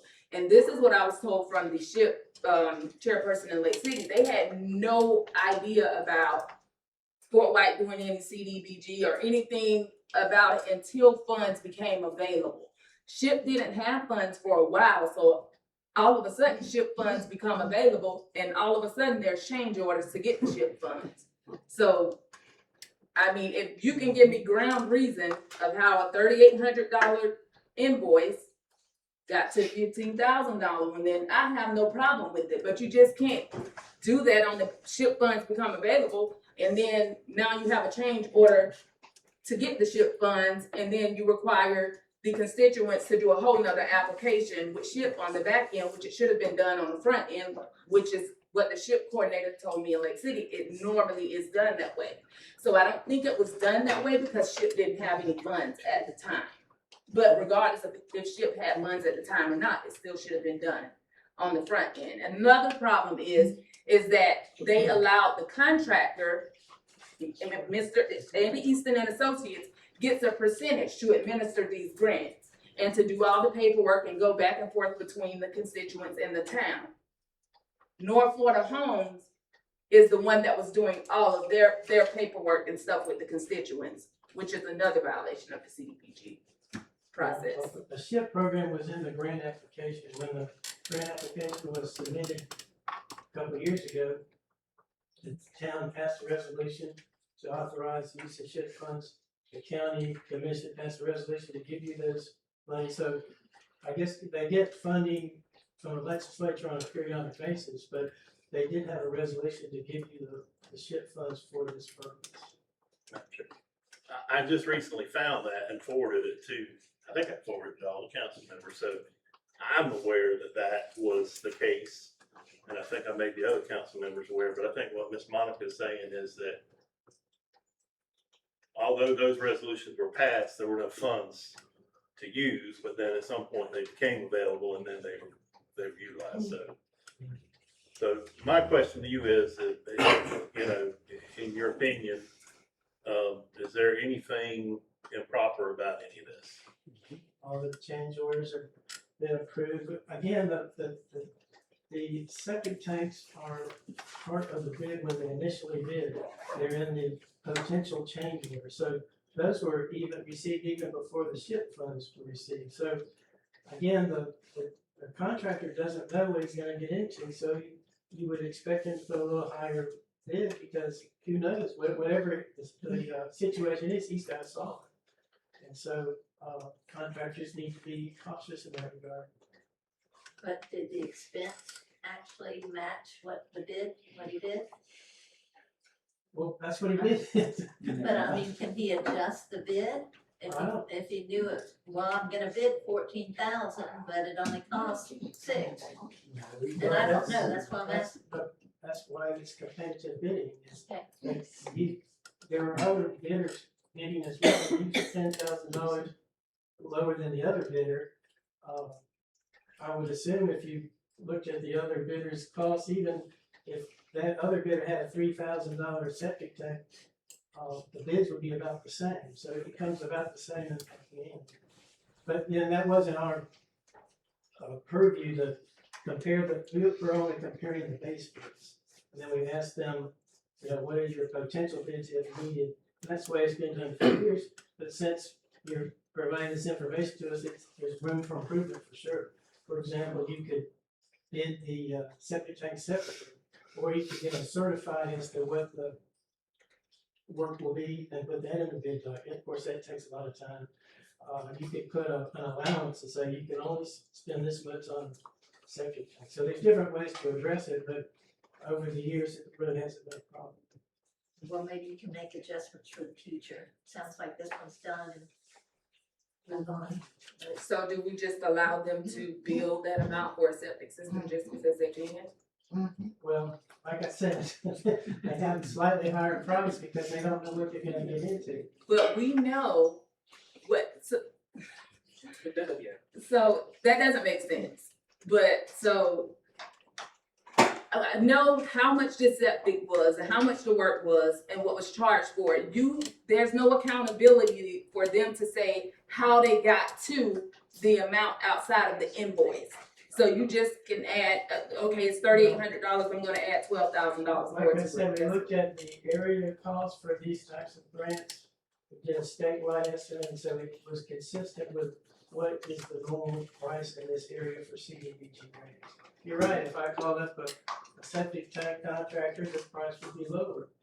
But, you know, these we looked at what are the normal prices for septic tanks for CDBG grants. And that's what we came up with. Rich, Madam Chair. yes. I'm gonna bet you that, Richard. I'm used to Tell us contractors. who you are. Oh, sorry, Richard Snyder, I was outside Fort White. I'm used to contractors that when they go and start a change orders, they're not afraid to push back. Subs and other people to get talked down. In this situation, what's been shared publicly twice now that I've been here, is this materially changed the experience for these recipients. They had a certain, like, if it stayed within CBDG, this was their experience in exposure in this house. They had a certain time frame where they had to stay in ownership of it. Switching to the other funding has now moved it to a much longer lifetime. I mean, it went from, I think, to 3 years originally, and now it's up to 10. And that's a huge change. This is not like, well, 6 months different. But I do think as public money is, you had some responsibility to check. And just saying we looked at it across the state, I guarantee you septic in Pinellas County is a whole lot more expensive than here, Fort White, Brantford area. And when you have multiple people that do sewer, septic, all that stuff, you guys have due diligence responsibilities to be here, especially to people that are receiving this for special reason. And I think it's disappointing that you didn't make that effort. You come up here and said $14,000 is cool. She called the guy that did install it, that you can go meet at the Brantford meeting, and he's like, I did like less than $4,000. What would that have done to the impact of this conversation with the people and all this money they're getting? It would change them from multiple years to 10 years. It would have voted that down. Yeah, the SIP is just for the SIP money, the CDBG, it's 5 years. And the county will consider changing the 10 years to 5 years if they're asked. So that's certainly possible, and we could do that. But like I said, this is the way it's been done for years. You've provided lots of good information to us, and there's definitely better ways to lower the cost in the future. So my question to you is there anything, any process in place to go back to the contractor and say, I'm getting a lot of pushback on the $12,000 septic tank? And they've done some research, and they even spoke to the gentleman who installed it for you, and there's a $8,000 difference. Are you willing to lower your, is there any process in that will allow? Well, you can always ask. I mean, but the analogy I would say is you go to dinner and you pay $10 for the dinner and you eat it, you know, that was a $5 dinner. I mean, what's the contractor gonna say? And the other thing I thought, if I'm right, you said that this is bids, and so contractor A may have bid $100,000 and a $4,000 septic tank, and this bidder B bid $80,000 and a $12,000 septic tank.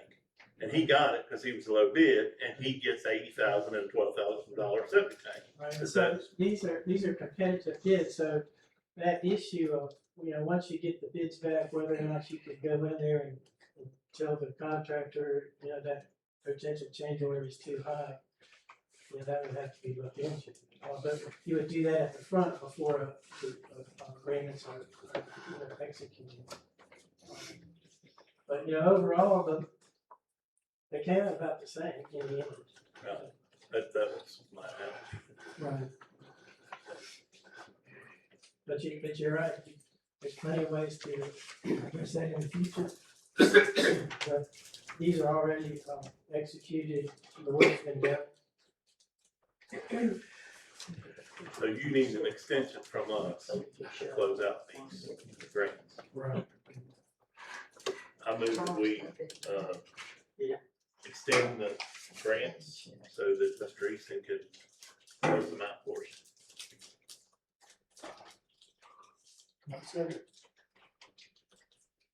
So Mr. Helms moved for an extension with the grants for the CDBG housing. We have a second. All those in favor say aye. Aye. Aye. Opposed? No. Yeah, Pat? Yes. But, you know, I'm But really, in really that- sorry it happened this way. but- In that extension, can you investigate it being a 5-year? Oh, yeah, we can. Okay. we can Monica. go forward and that's just- I'm asking him to investigate being a 5-year, mortgage. To match the CDBG. And that was. I'm resolving to whatever Tallahassee tells me. Okay, Yeah, so that would be up to, I'll have my housing specialist contact the county and get some paperwork, it's just a measure we would okay. go before the, And there's no board involved, is there? what's forgivable. Right. You gotta stay in that. So, okay, well, thank you very much. Thank you. Madam Chair? Yes. Mr. Attorney, could one of you advise us if we should direct the mayor to sign the grant extension at this meeting, so there's no confusion about? More, Okay. I move that we direct the mayor to sign the, grant extension agreement. I'll second. Okay, we have a motion to sign the grant extension agreement. That's a Have good a one. second. I like that. All those in favor say aye. Aye. Opposed? Super eye. And you have that on you, I guess, the grant extension? I killed. Should I email it? Yeah, it's ready. Thank you. Okay, Mr. Shannon Roberts, roll on up here.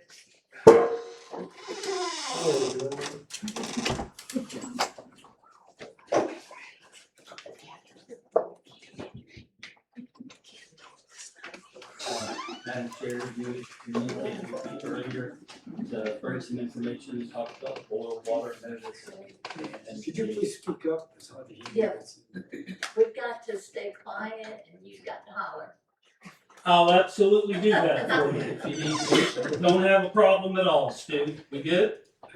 All right. You contacted me and you wanted information about the boil water notice. What you requested was Mr. Harrod sent in a public records request. And we collected information, we sent it out to Mr. Harrell. We copied Ms. Maggie on that as well, and it was related to confusion that occurred in the boil water notice. So there have been 2 construction events in town that are related to the sewer system that have to do with repositioning water pipes. This is the second. One happened in May, one's happened in June. In the May event, the first one, we sent out a list of information to the town council, to the clerk's office that listed all of the addresses that were impacted in this event. And a copy of a boil water notice with instructions on it. If you're on this list, if you're located anywhere in here, you have to have a precautionary boil water. There were several things we outlined in there. We notified users, we hung door hangers, we did lots of things and notified the clerk. We didn't receive any feedback from that about confusion and is there a notice, is there not a notice, when does it end, whatever. So we presumed that process went fine. When the second notice came, we took the exact same action. We developed a list that identified all the roads with address markings on who would be affected by that. We gave the exact same verbiage on the notice and what was gonna happen. For some reason, there was confusion that existed. And from what we heard, we got contacted by Miss Maggie. I know I did specifically a couple of weeks ago that said, hey, I'm being told I'm under a boil water notice, which was a shock to me because we were very clear. We've received no questions. We're confused, North Florida Water Utility Authority. Are we in, are we out? Are we sure if this person is in it or not? We received none of that. So when I received that, I told Miss Maggie, I talked to my staff, found out her address was not in that zone. She was in the first one, but she was not in the second one. She was told, or for what she communicated to me, I was told by the town, it was a town-wide boil water notice. That is incorrect. It never has been that. It wasn't on the first one. It wasn't on the second. So that information, from what I understand from Ms. Maggie, led to her making a decision to close her business. It's my position and opinion, she didn't have to. It didn't affect her. And it was unfortunate that she was told that. And she took the word she got and acted on it. When I became aware of that, I collected some more information, and I thought if there was confusion about this, although the list worked fine the first time, and it appeared to be working fine the second time, I'm going to create a map to create a picture of a zone to make it very clear. If you're in the zone, you're affected. If you're not in the zone, you're not affected. So I sent that out later, and then subsequent to that, I got a request. So the utility authority has been trying to provide information. We send it to the clerk. If there are questions about it, we respond. We didn't get any the first time. We got tons the second time because of confusion. We responded to anybody that would call, anybody that would ask to provide clarification for it. And we requested that the information be put on the website. You know, after we deliver the information to the town, I don't control what happens at that point. So we took the same steps. And it's unfortunate how things have turned out, but, you know, you asked to provide information on the actions we took, so I did. You have documents that we provided through the public records request. I have another set of all those documents over here for those who did not get a copy of it. If you'd like that, that's there as well. And I'd just like to know, now, Robert is here. We are still under a boil water notice. We're still doing testing, but if there are no questions about the information that I provided on Mr. Farrell's public records request, what I'd like to do is let Mr. Demang give some more information about where we're at in the current status, but I don't want to go to that unless you have any questions for me.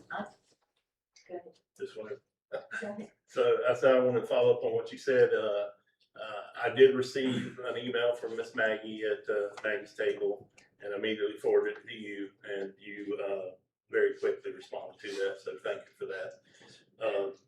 And you said in the second round, the second incident for the bull, you did the same things, including the door hangers? Yes, sir. Okay, so, you know, that's what I have told people, that people in the affected area would most likely have gotten at least a door hanger or a knock on your door saying, we're going to be under that bull notice. So again, I thank you for your quick response to that. Very welcome. And just so you know, going forward, we are going to produce the same list, the same precautionary notice, and we're going to create a map.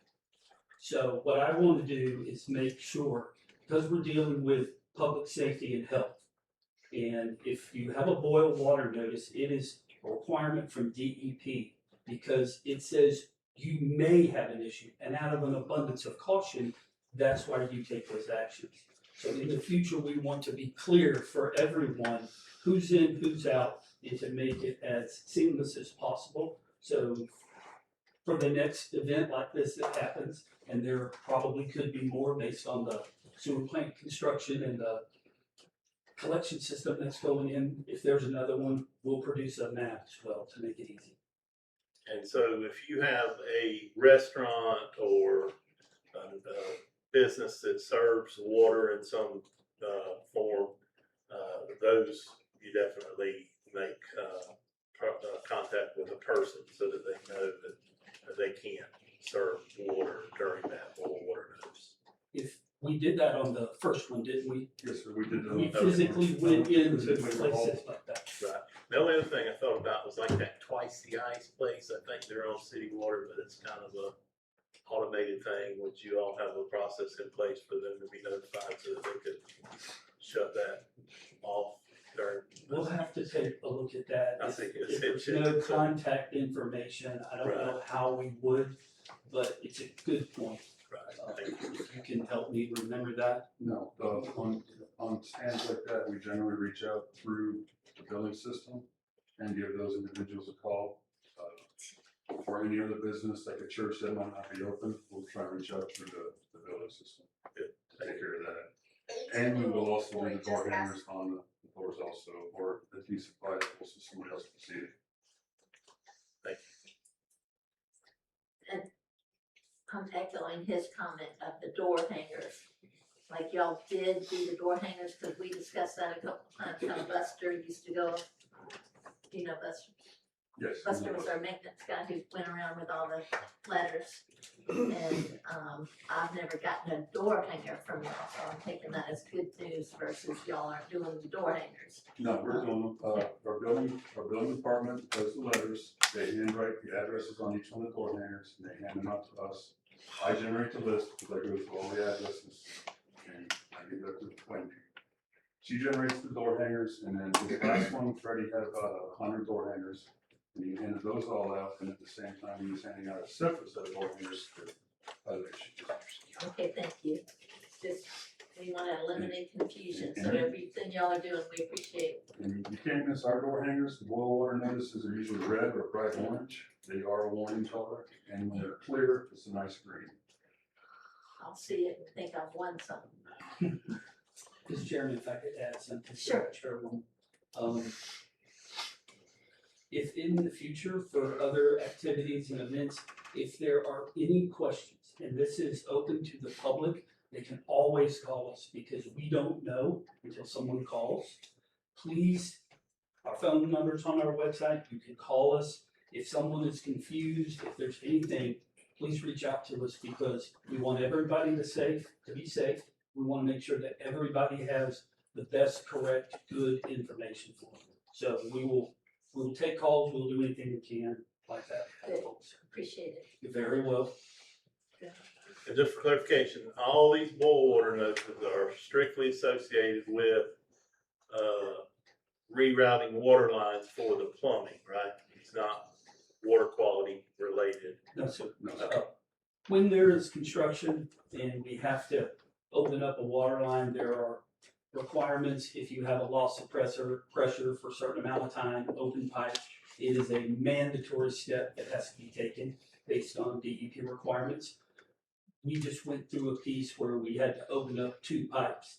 So it created a pretty extensive area. And because of what needed to be done to relocate things, those things became mandatory. So we'll do that, and we work with Mr. Bailey's engineering team. If there are questions in coordination with that, we do that. We have a good relationship with them. So if there's another construction event that's going to be created because of the location or the potential collision of pipes, we'll work with them to figure that out and understand what it is. So, and we won't know who's affected or how it impacts things until we know if it happens and where it happens. And then we'll certainly collaborate with his folks to, make a good map and make sure we have a good list of folks who be notified. And it may very well happen because of all this construction, pipelines, water lines. There's a lot buried in the ground. Yes. Yes, ma'am. If you don't have any more questions for me, I'd like to let Mr. Domain just tell you where we're at with the boil water so you can get the latest and greatest information. Sure, thank you. Do y'all have questions? Okay, as a boil water notice goes, whenever we lose water pressure within the line for an extended period of time, DEP requires us to pull samples every 1,200 feet of the line that is flooded. We had 14 points we had to pull samples on. We had the contractor pull the first set. We had to pull 2 sets within 24 hours of each other. The first 14 had a bunch of failures. And in order to continue on, we had to make sure that the second 14 are cleared so we could pull a third set. Once the second set had failures on it, we didn't have the time during the week. By the time we get the results on Wednesday, by the time we pull new samples on Thursday and Friday and flush, we don't have time to do it by the holiday weekend, which that affected. The holiday weekend, everything was closed on Friday the 3rd. We proceeded the following week, the contractor couldn't pull the samples, so I scheduled 2 fulls. We're the operators out here. We flushed massive amount of water to try and clear out anything that's in the lines. We pulled samples on Monday and Tuesday, and we had the same issue. We had a set of failures and another set of failures in the second set. We went through and continued flushing again. We started our chlorine burn, which is a stronger disinfectant. So we waited till the chlorine burn started. We started that on Wednesday. We pulled sample set this afternoon, we'll pull a sample set tomorrow. We are hoping that that set clears. The issue we have is where we have to pull our samples. When you're pulling samples from a hydrant 1 doesn't stay full of water, doesn't stay pressurized, doesn't stay constantly clean and disinfected. Once you flush from the hydrant, and you drop the pressure, you close it off, you've got a barrel inside that is dark, moist, and a great place for breathing. And if you're trying to flush it out, you'll have the potential for bacteria there, you have potential for bacteria on the sample point that you're pulling from, you have potential bacteria from the individual not cleaning his hands properly. There's all kinds of ways. I prefer not to pull from hydrants, but DEP's requirement that we pull every 1,200 feet forces us to pull from closest hydrants. Hydrants are always a pain trying to clean samples. So good luck. Hoping this is finally will be. We have samples pulled tonight by twofold. We talked to DEP last week. They restricted us down to 4 points because the other points they cleared last week. The 4 that failed, they had us pulling again today. We're pulling the 4 tomorrow. With luck, by Wednesday, when the results come back, we should be able to set out plans. Good. Thank you. Any other questions? Thank you. You're welcome.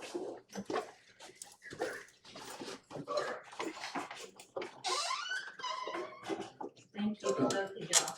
You're welcome. You're welcome. Let me get rollerball.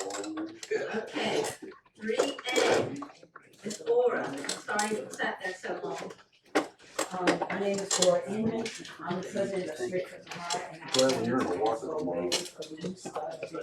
These part we're doing a back to school giveaway in conjunction with the thrift store in Beach Out Baptist Church on the 7th of August from 6 to 8 p.m. I'll make a motion to approve your request of using Bees Park on that particular date for the good of our community. That's it. All those in favor say aye. Aye. Opposed? You're good to go. Thank you very much. Thank you. I'm sorry again you had to wait so long. We appreciate all you do. Thank you.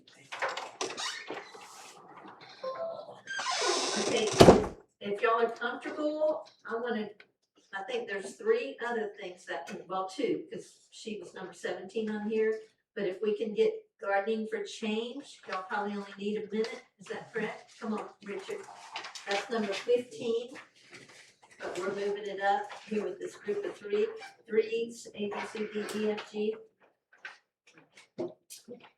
Betsy Barnes here with me, she's the president of the club. So we do, in the spring and the fall, we do a seed trade program. One of the days we do is on Saturday, and the other one we do is part of our meeting that's the following Monday. We originally put a request in that on Saturday, October 3rd, and Monday, October 5th, we want to go to use the community center because it's a larger room. We can actually have a few more people, a little bit more stretching room. But it's a program where we supply all the seed trays, the soil, the seeds, the training, education, everything you need. We were just asking you guys if you wouldn't mind originally on October 3rd and October 5th, if we could waive the fees of the rental unit. And have you checked with Kelly concerning availability of? I had submitted originally to Joe when he was here, and then Kelly called me last week and said that the 3rd had already been reserved, but not for us. So we can't renege on someone who's already reserved, but we can most likely do the 5th. Well, Let me he calls it a seed trade program, and what it is we, It doesn't cost anybody anything to come to this program. We actually do this out of the money from the plant sale, and each one of these classes will provide, well, it costs us about $500 Wow. to actually put them on and, pay for the seeds, the soil, the trays and everything.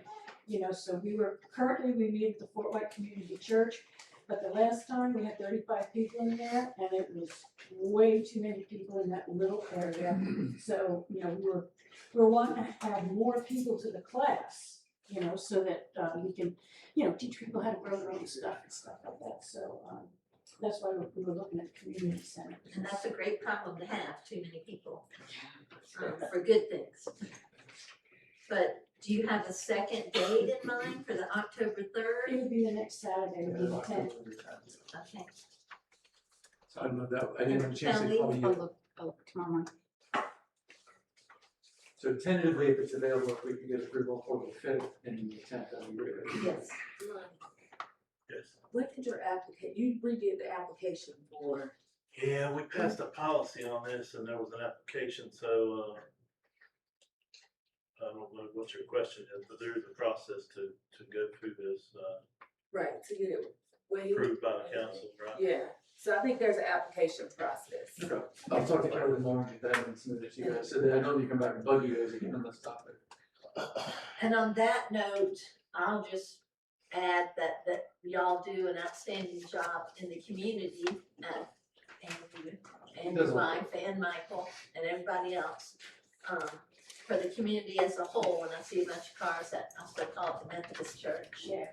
And, y'all are really the key to our yard sale, because everybody comes for the plants and buys a truckload of everything else.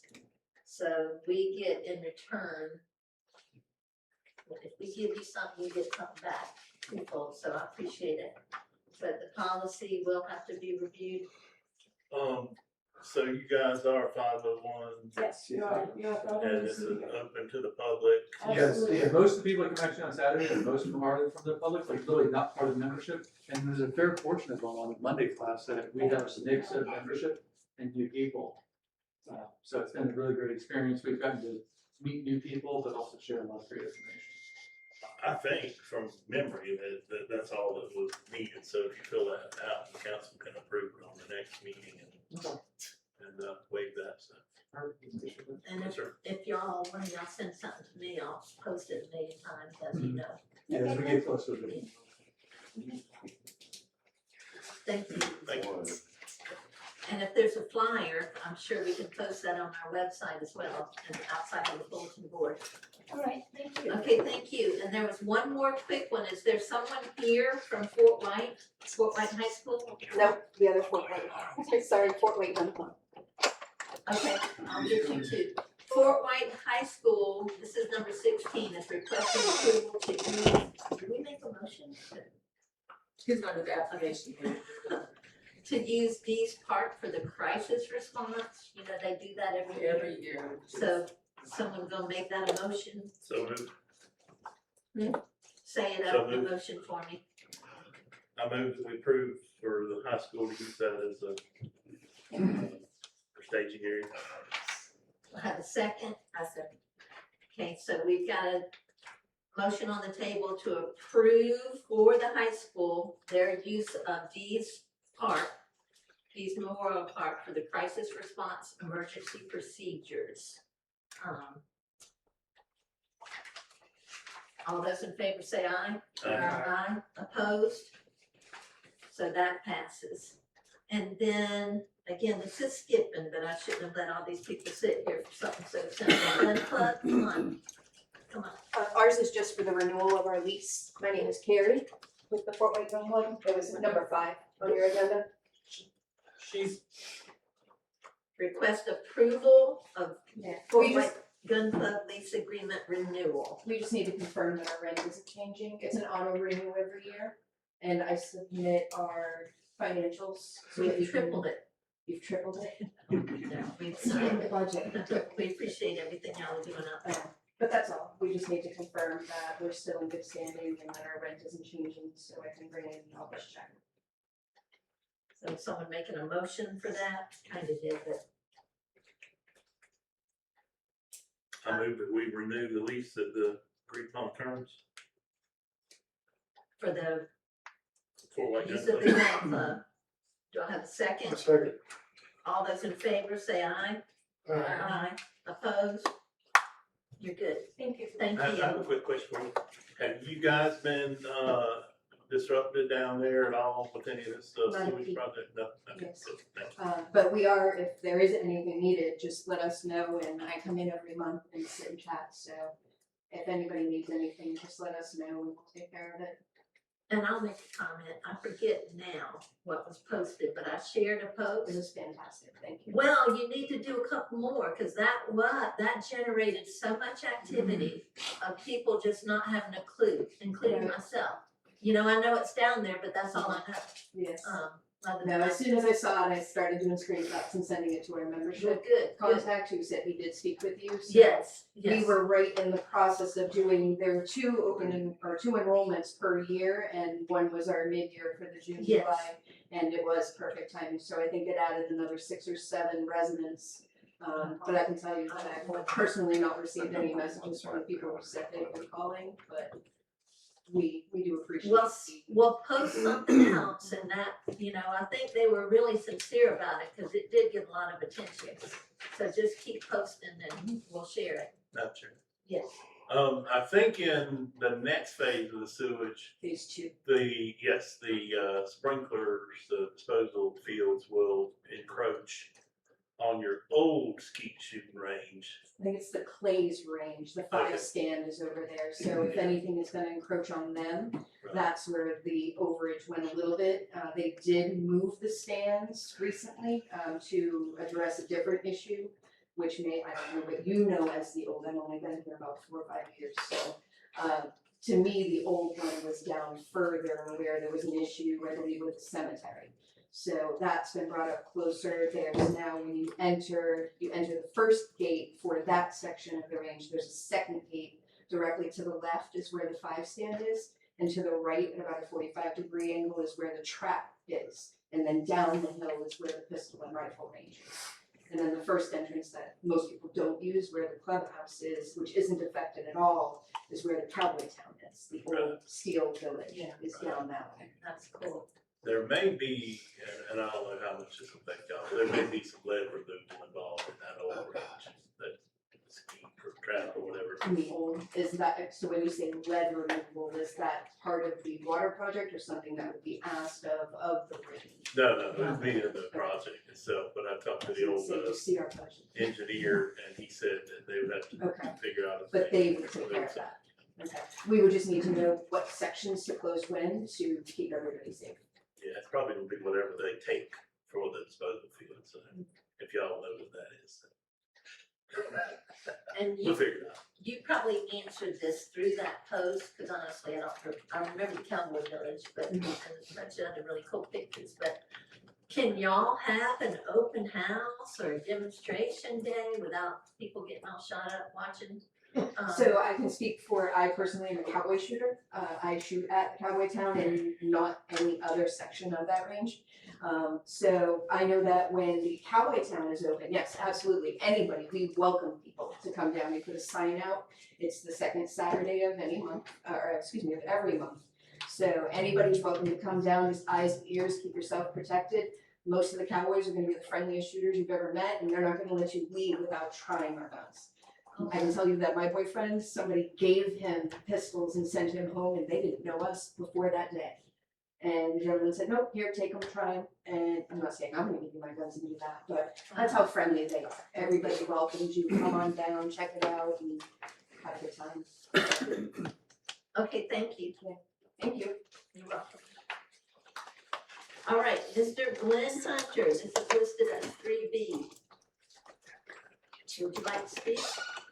I'd like to consider Mr. Hunter as filling in the interim clerk. And if you want to give us a sales pitch of how you can help us. Thank you. I've known you for many years and know all the Thank you, Madam Chairman. things that you're involved I'm in. retired. I'm 71 years old. And I really was not seeking this job, but I've been coming to your meetings now for about couple of years, been very involved in the town of Fort White. It's sad to see, the situation like it is, but actually it's an opportunity for the town to take another look and maybe move in another direction. I'm not seeking this job except, on a very temporary basis that maybe I can assist you with your search going forward, for a city clerk or manager, however you term that. Some of the things that I've observed over the course of the last year is things that we've discussed here tonight about communications. I did serve on the Columbia County School Board for 24 years. We spent $240 million worth of projects in the school system while I was on the board. I'm a graduate of the University of Florida. I've had, matter of fact, my first job in the area was in '67, working for Steve Dubose and Dubose Hardware. A lot of you may not remember that, but I've had the opportunity to work in solicit through the state to get the high school built. Worked with the state to get the historical grant for the old high school that I think you're actually looking to maybe receive that. Worked with the Horton family to get the recreational complex, which is adjacent to the high school. Worked with Mr. Maxwell and some folks. Matter of fact, that was in '94 when Henry Little was the county commissioner for this district, and I remember that Title IX had just come out, and the boys were kicked off the baseball fields behind the elementary school area where the old football field used to be, and we had to scramble to try to find something for the boys, a place they could play, because you had to have Title IX for the girls softball, and everybody kind of questioned, is girls softball really going to make it? And I think we see what girls softball's been able to do is what we want. So got a lot of experience working in government. I worked from 2014 to 2022 as Economic Development Director with the Board of County Commissioners. Had a great opportunity to work with the Department of Commerce through the Governor's Office with soliciting grants for infrastructure facilities in Columbia County. Working with the Intermodal Park, working with the area between 41 and 441, we were able to get a highway and get some infrastructure grants, CDBG, RIF grants to bring a water, sewer, and gas line all the way from Lake City at 441 all the way around to Bell Road, back to Lake City to create the loop. So I think one of the most important things that I'm seeing is that the council, it seems like you're all doing a lot of different businesses. Everybody's involved in one thing or another, but I keep hearing that, well, I'm not aware of that, or I'm not aware of this. My time serving on the school board, we went with the superintendent, and we worked very close with the chairman, and we worked very, very close with our attorneys. And hearing the discussions with the attorneys, it's difficult to try to do legal matters when you're hit with it at a board meeting. The legal process, in my opinion, should come through your clerk or your manager. It should be all consolidated and prepped and ready to go prior to your meetings. I feel sorry for you guys getting all the calls, because that does happen, and it actually leads to more confusion, and it costs a lot of money. Having your legal counsel prepared with the right information can certainly assist you and solve a lot of these little problems. The documentation needing to be here prior to the meeting. Actually, your backup information, I don't see that online anywhere.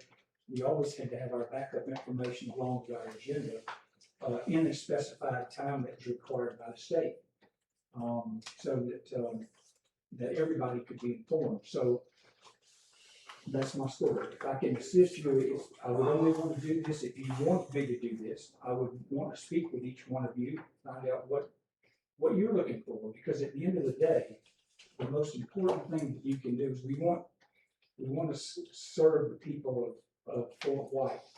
You want to serve the people in the surrounding area. You want to do the best job you possibly can. There's an awful lot of grants I've been watching through the last couple of years. There are an awful lot of grants through the state that you are missing. When I say grants, grants that aren't gonna cost you, for trying to maintain them and, but are gonna benefit the citizens in all the particular different areas. Matter of fact, I was on the school board when we committed to move the caboose here. Board of County Commissioners actually built the track. That was back when Truett George was your mayor. We had 2 commissioners give a total of $10,000, and we had WWK transport the train here on that particular day. Nothing's been done. That's kind of sad, but that's okay. There's another day. There's an awful lot of opportunity. You've got Duke Energy and Florida Power and Light working in this area with projects. I hope to bring the 27 project here off going towards High Springs with a solar array. Those companies have foundation. They love little small towns. They like STEM projects. There's tremendous potential for those things to happen, but everybody really needs to get on the same page and got to find a way to smooth things out. I'm here to help and assist in any way I can. If you want me to do that, it's short term. There's only so many things that I could possibly do in 30, 60, 90 days. The most important thing is to assist and really trying to go out and finding a very qualified clerk and then helping consolidate some of the processes that you have.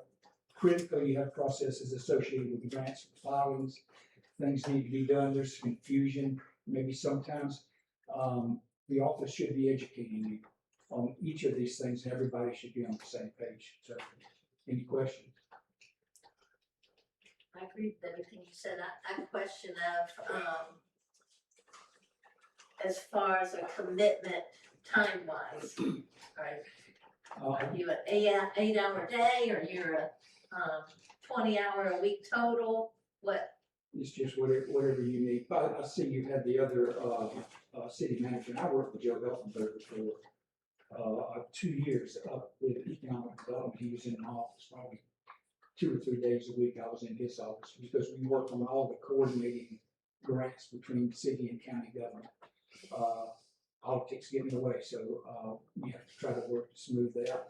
My time with you, I don't know what do you really need, because at the end of the day, I'm not going to be able to go back in 60, 90 days and coordinate your files, set up processes. We can look at things.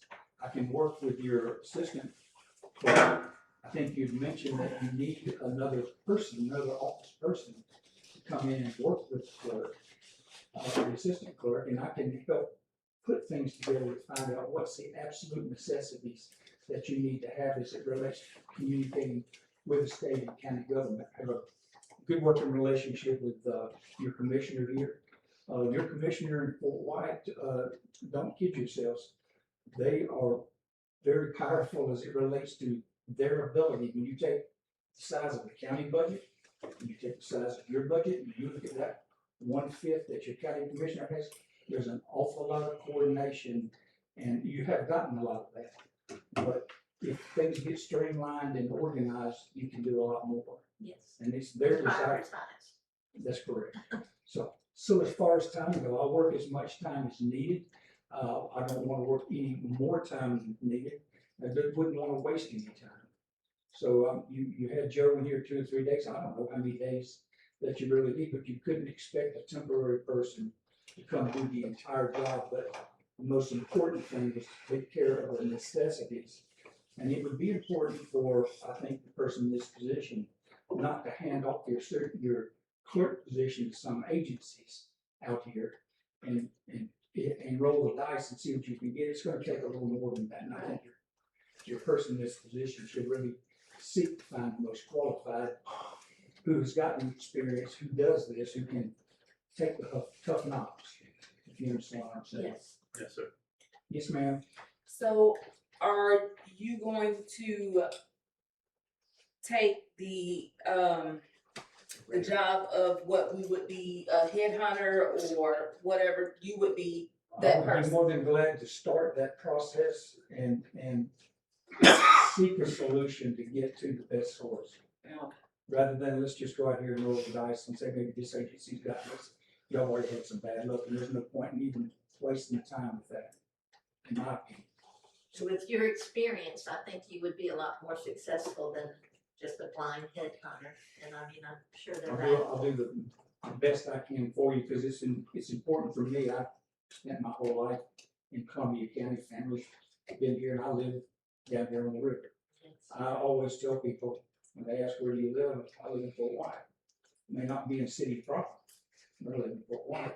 You've got some major things happening with water sewer that's gonna be very important for this county. It really needs to get knocked out and done right. And the most important thing I see is, information. You as the council really need to find a way to come together and get the information and facilitate processes as quickly as possible. That was my question. You think you can bring this five together? Not To, magical. I ain't talking about magical, I'm talking about close enough that we can work together. Well, I know you gotta talk to everybody and fill out everybody, but I know you've been around here. I've been around, yeah. And I would like to see that. Yeah, kinda old. That would be kind of magical. But, I do the best job I can. There's no ego here. There's no personal agenda. At the end of the day, it's not about all of us. It's about all these folks out here. At the end of the day, that's what it's about. So find every possible solution to do it right. I've seen this, Brad Dix. I've known Brad Dix my entire life. And, it's hard for me to believe that something like that could hang out here, and be a problem that long.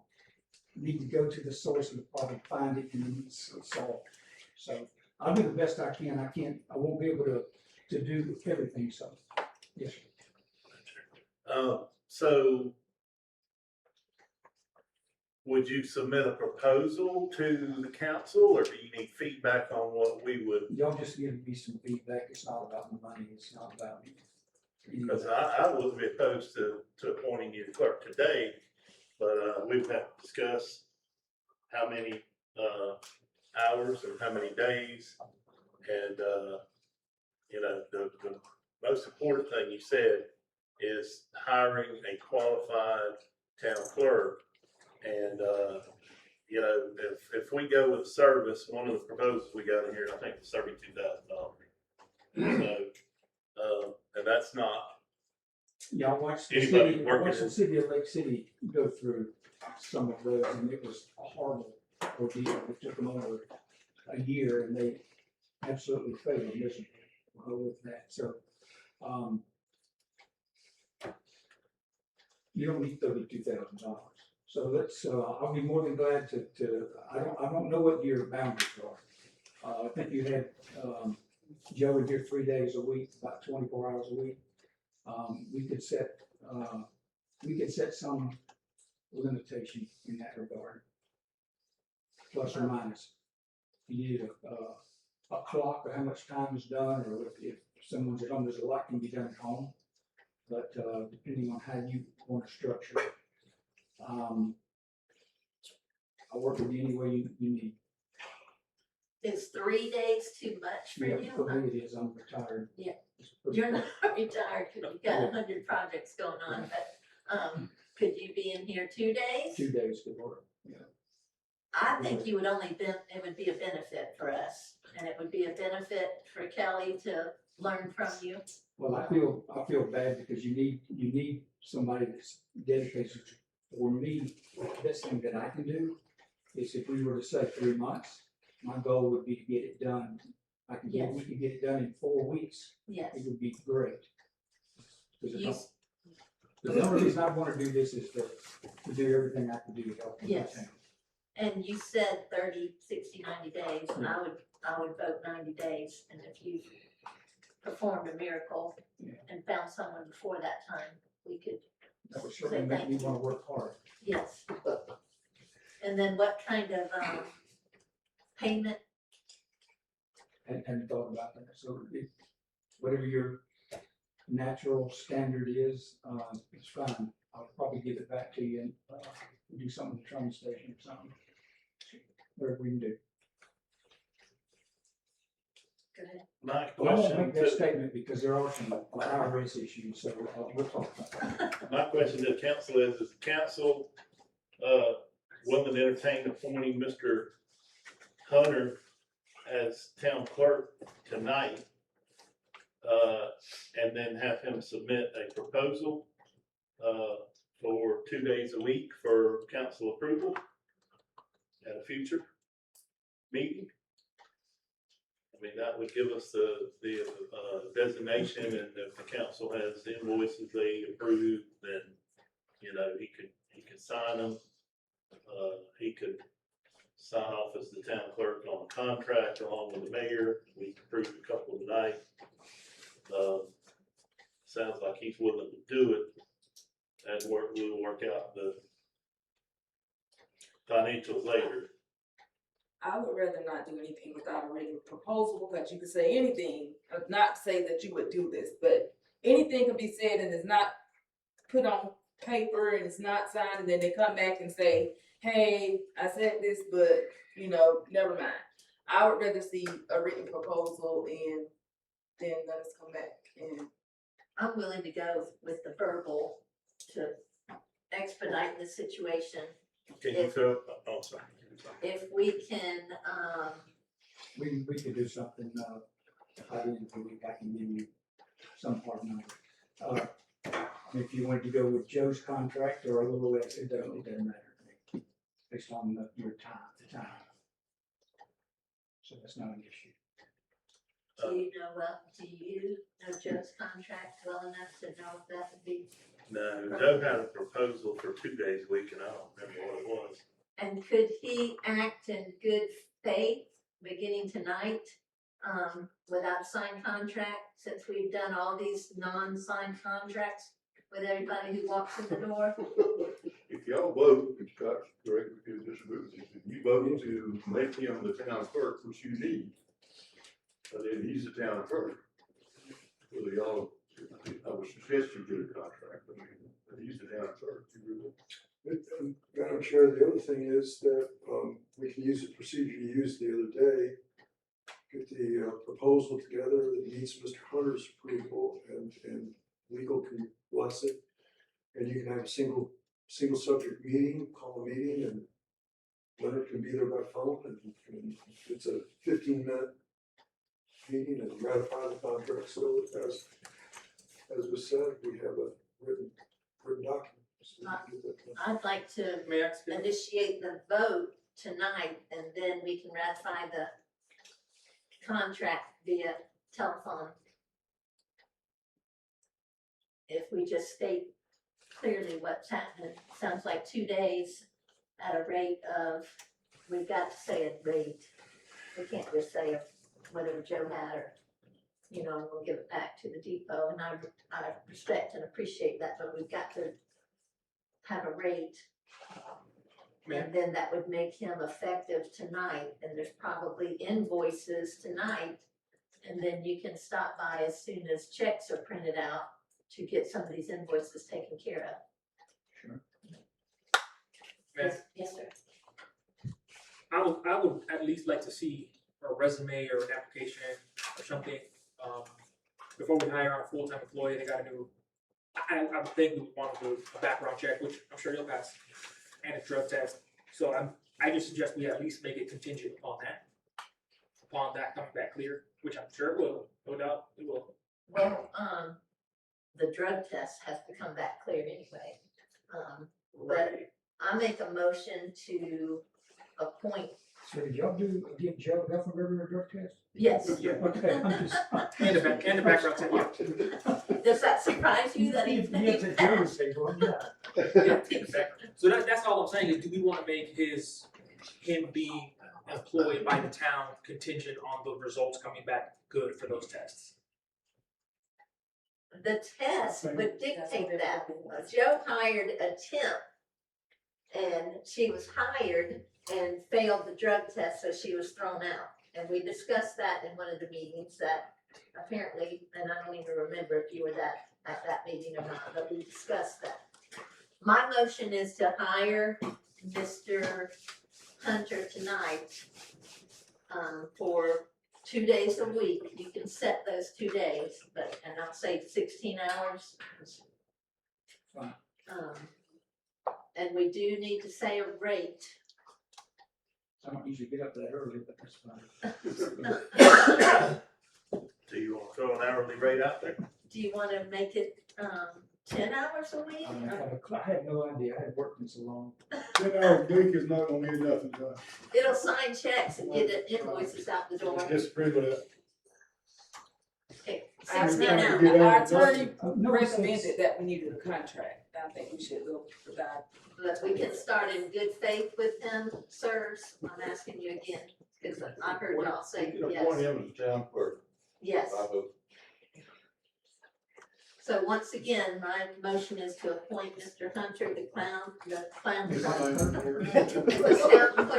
I'll take it. effective tonight, and then provided that the drug test, and we'll get Kelly to schedule the drug test for you.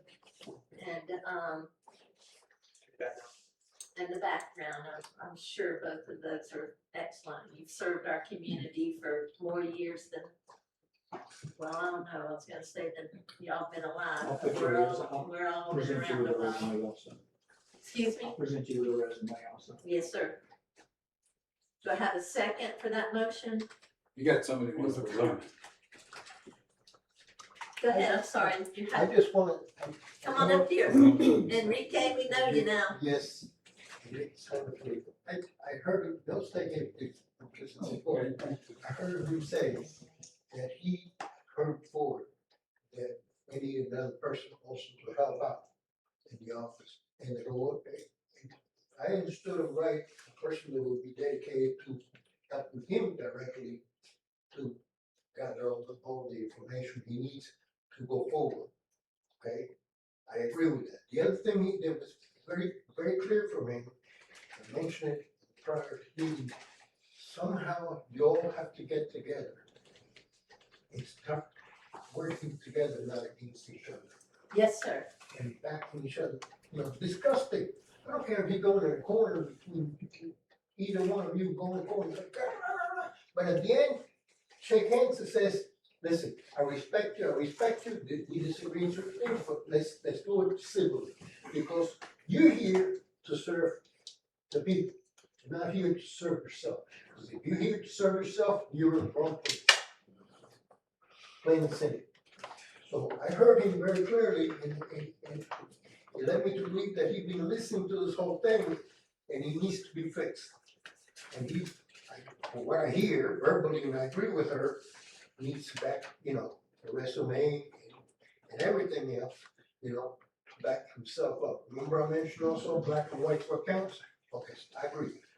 My suggestion is twofold. One, temporarily name him the town clerk, okay? Contingent to the drug test, the background check and his resume, contingent to those three things, okay? And give him the powers of be until as long as that's acceptable, okay? And go forward and start fixing this whole thing. The also things, I don't know, I can give you my idea. I would like to, again, I'm not in the city, I'm in the county, I would like to propose myself to helping him out. Okay? I will give you a big fee, I'm retired too. Okay, I'm retired too. I won't ask for more than, I don't know, $50 a day and not even have to do it 5 days a week, whatever, 3 days, that's fine. That's fine, and I'll put my resume and I go for whatever you want. That's fine. I wanna help this. Listen, I'm in the county, I'm not in the city, but I wanna help the city get their stuff together, get a move on. That's what I really want to do. And I want you guys to start working together. That's what I really want to do. Okay? So, that's my 2 cents on it.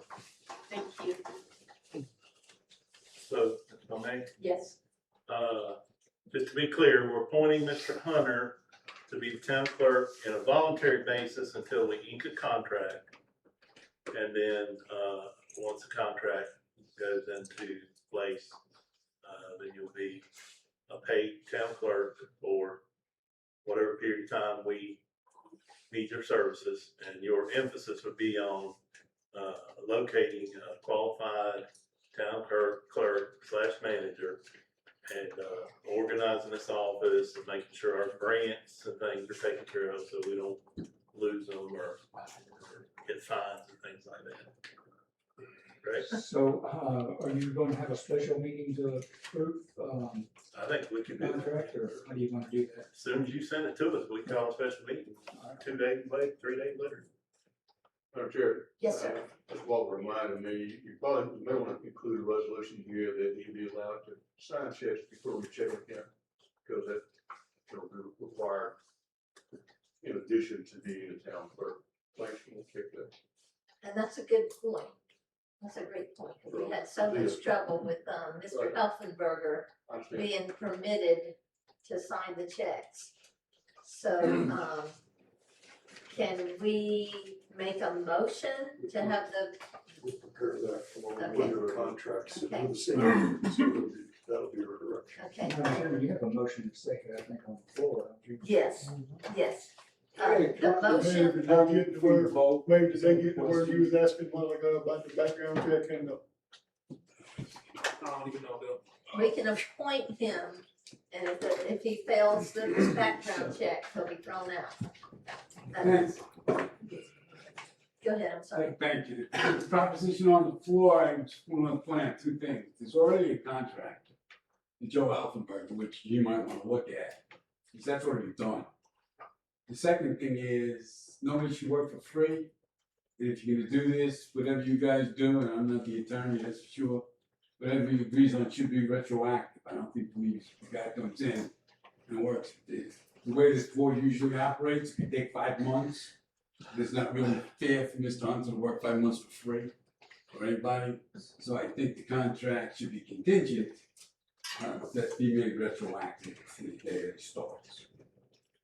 In the 3 days, I suggest everybody look over Mr. Ellenberg's contract, because he was an experienced city manager, and I would use that as a starting point to change. And then you can decide whether it's 2 or 3 days. 3 days, the town's only open 4.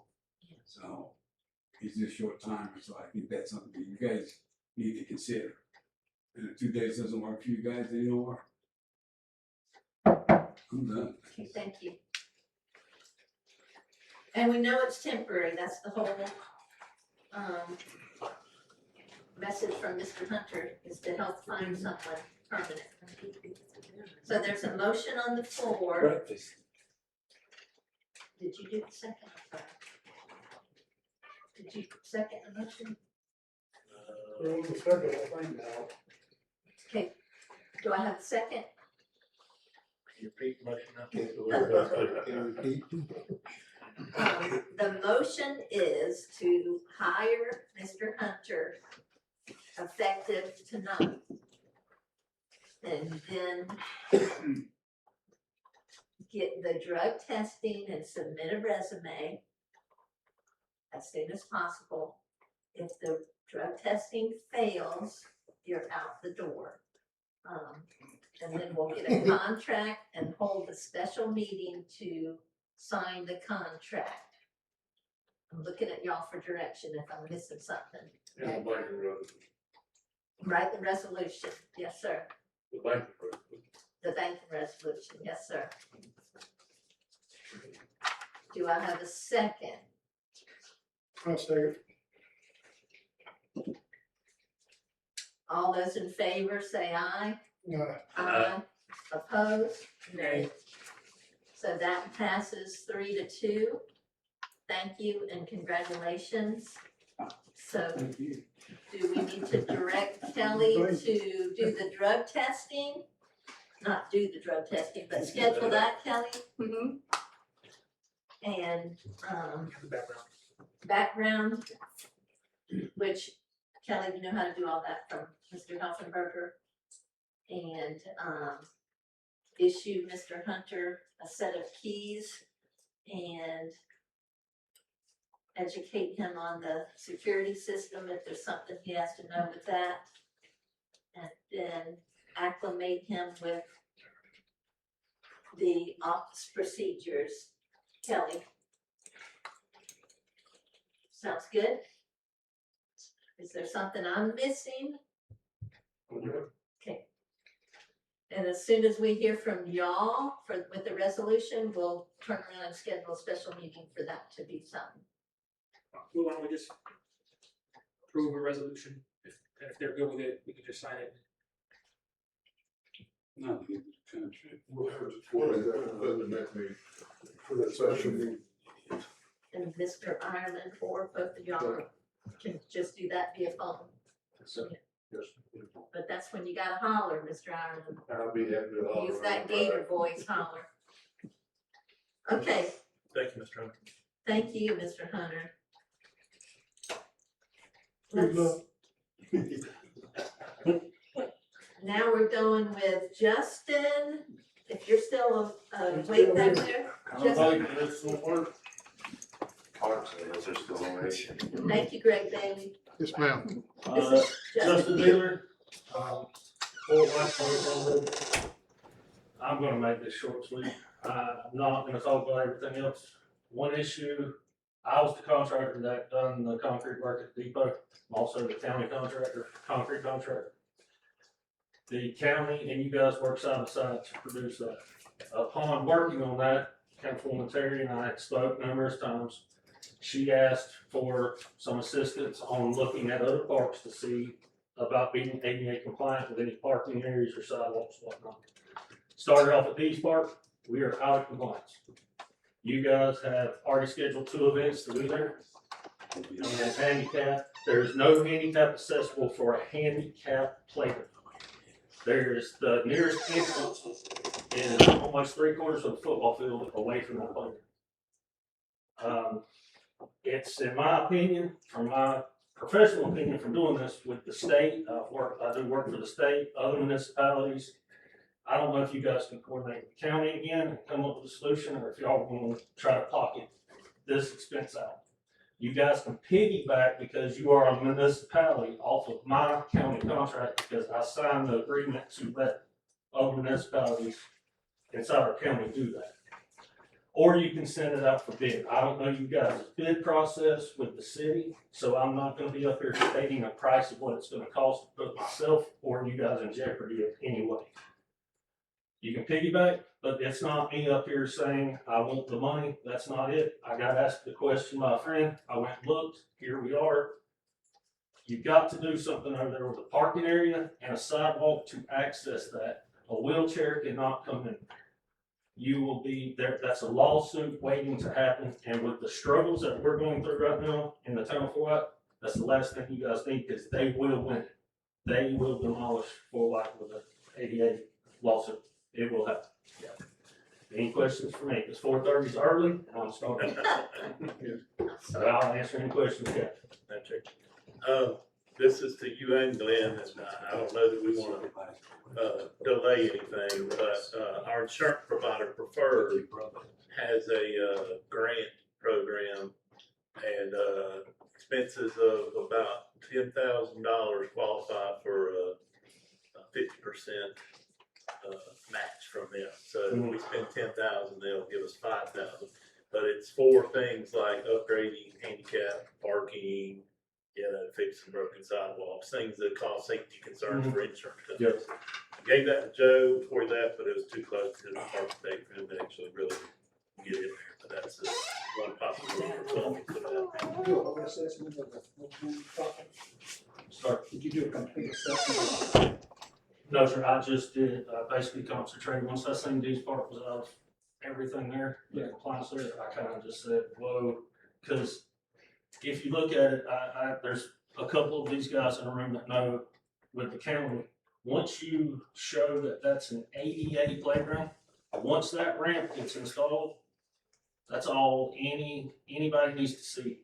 So I stopped everything after that, because as far as I know, that's the only ADA playground inside of Fort White right now.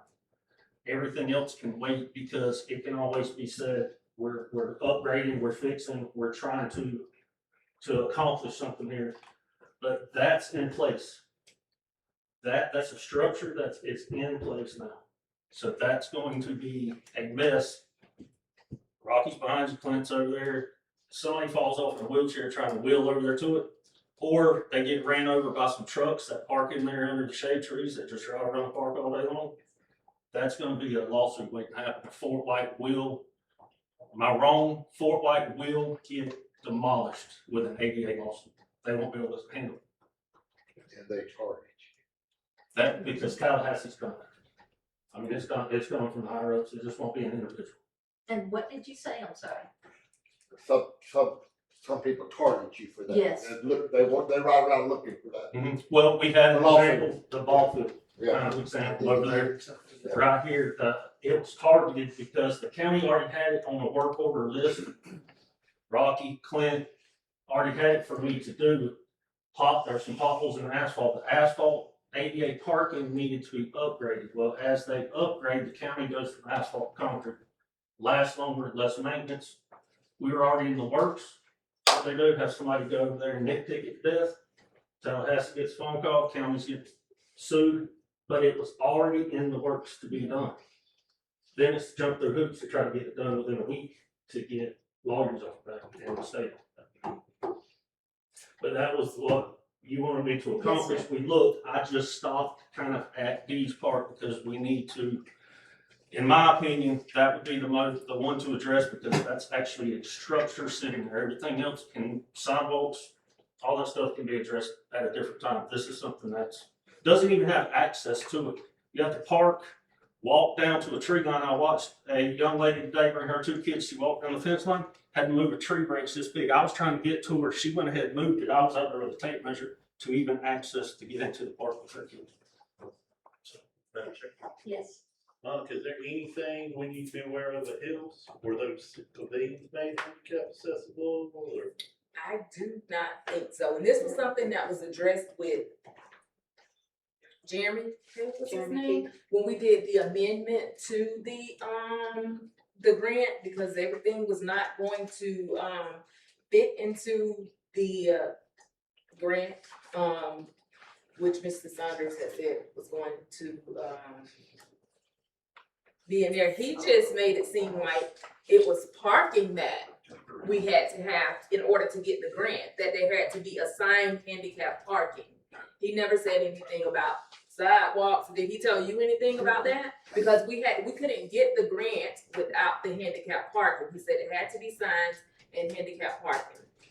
Jeremy saying that, or Doug Sanders is saying? Jeremy said that when we did the amendment to the grant, because we did ask. That's because there was no way that we were gonna get handicap accessible with $50,000 per park with what we had to get. So he just said it had to be parking at the time. But it's the first requirement, like I forgot already who mentioned Title IX of moving the softball fields. But Title IX is that way, equal access to the women and the men as far as sports facilities, locker rooms, all that.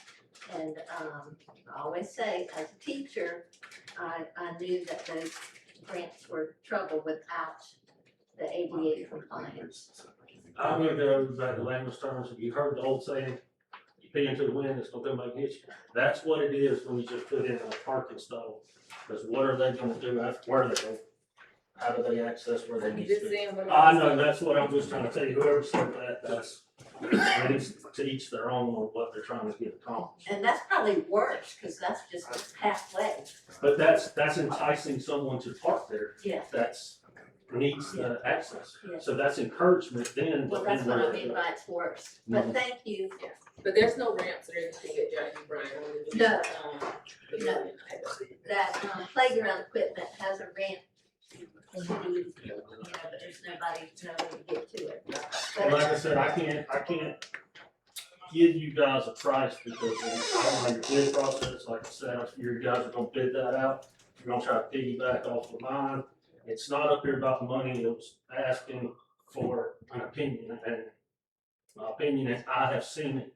I've got ones out here that say I have seen They people should be able to piggyback off your contract with the county. Yeah, I signed that when we redone the contract. I signed the agreement. The college can do it, any schools can do it and all, so y'all can piggyback if that's what you want to do, but it wasn't about me coming up here promoting my business. It's, I hate to see the city get drowned. Thank you. And you do these spots all over the.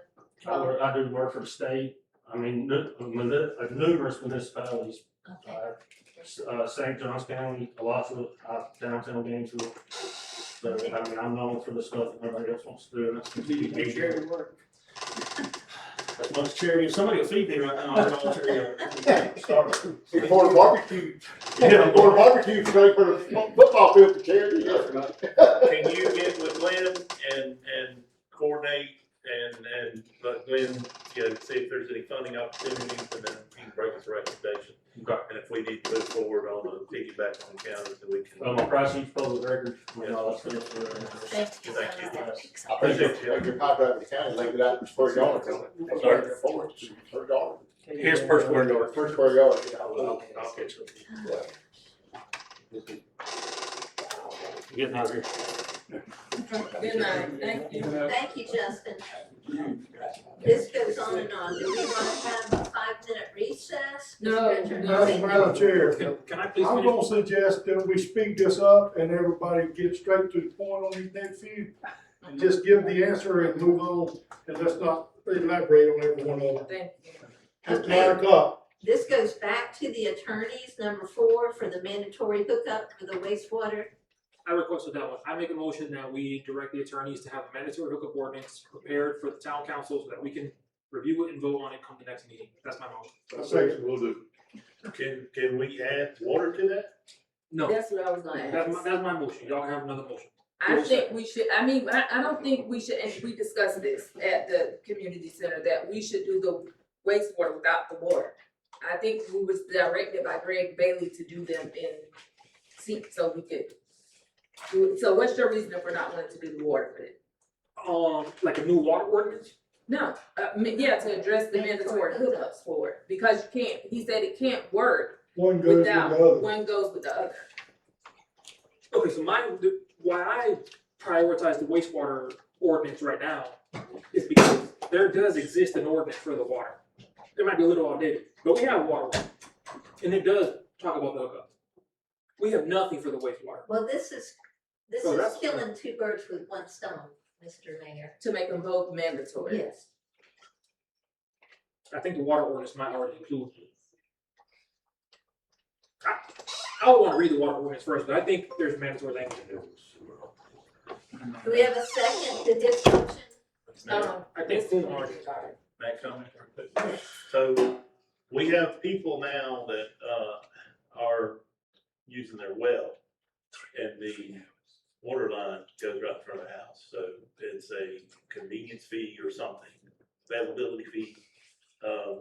And so they are enjoying the use of their well, and they're supposed to be paying a charge. Now, I heard a citizen in here not long ago, and I'm not gonna identify them because I don't wanna misquote them, but they said that they don't pay a fee, they just pay the minimum water bill. So it's very important that it's clear that when that sewage is mandatory, water is also mandatory, because your sewage rate is based on water rate. So we can't allow people to use their well when the sewage is bad. That's what the ordinance would state. Yeah, sure, but what I've seen is that, if you have a well, you can turn that into an irrigation well for purposes of irrigating your lawn. And then mandatory water, so. And could that be in the ordinance, that the well could remain as an irrigation well?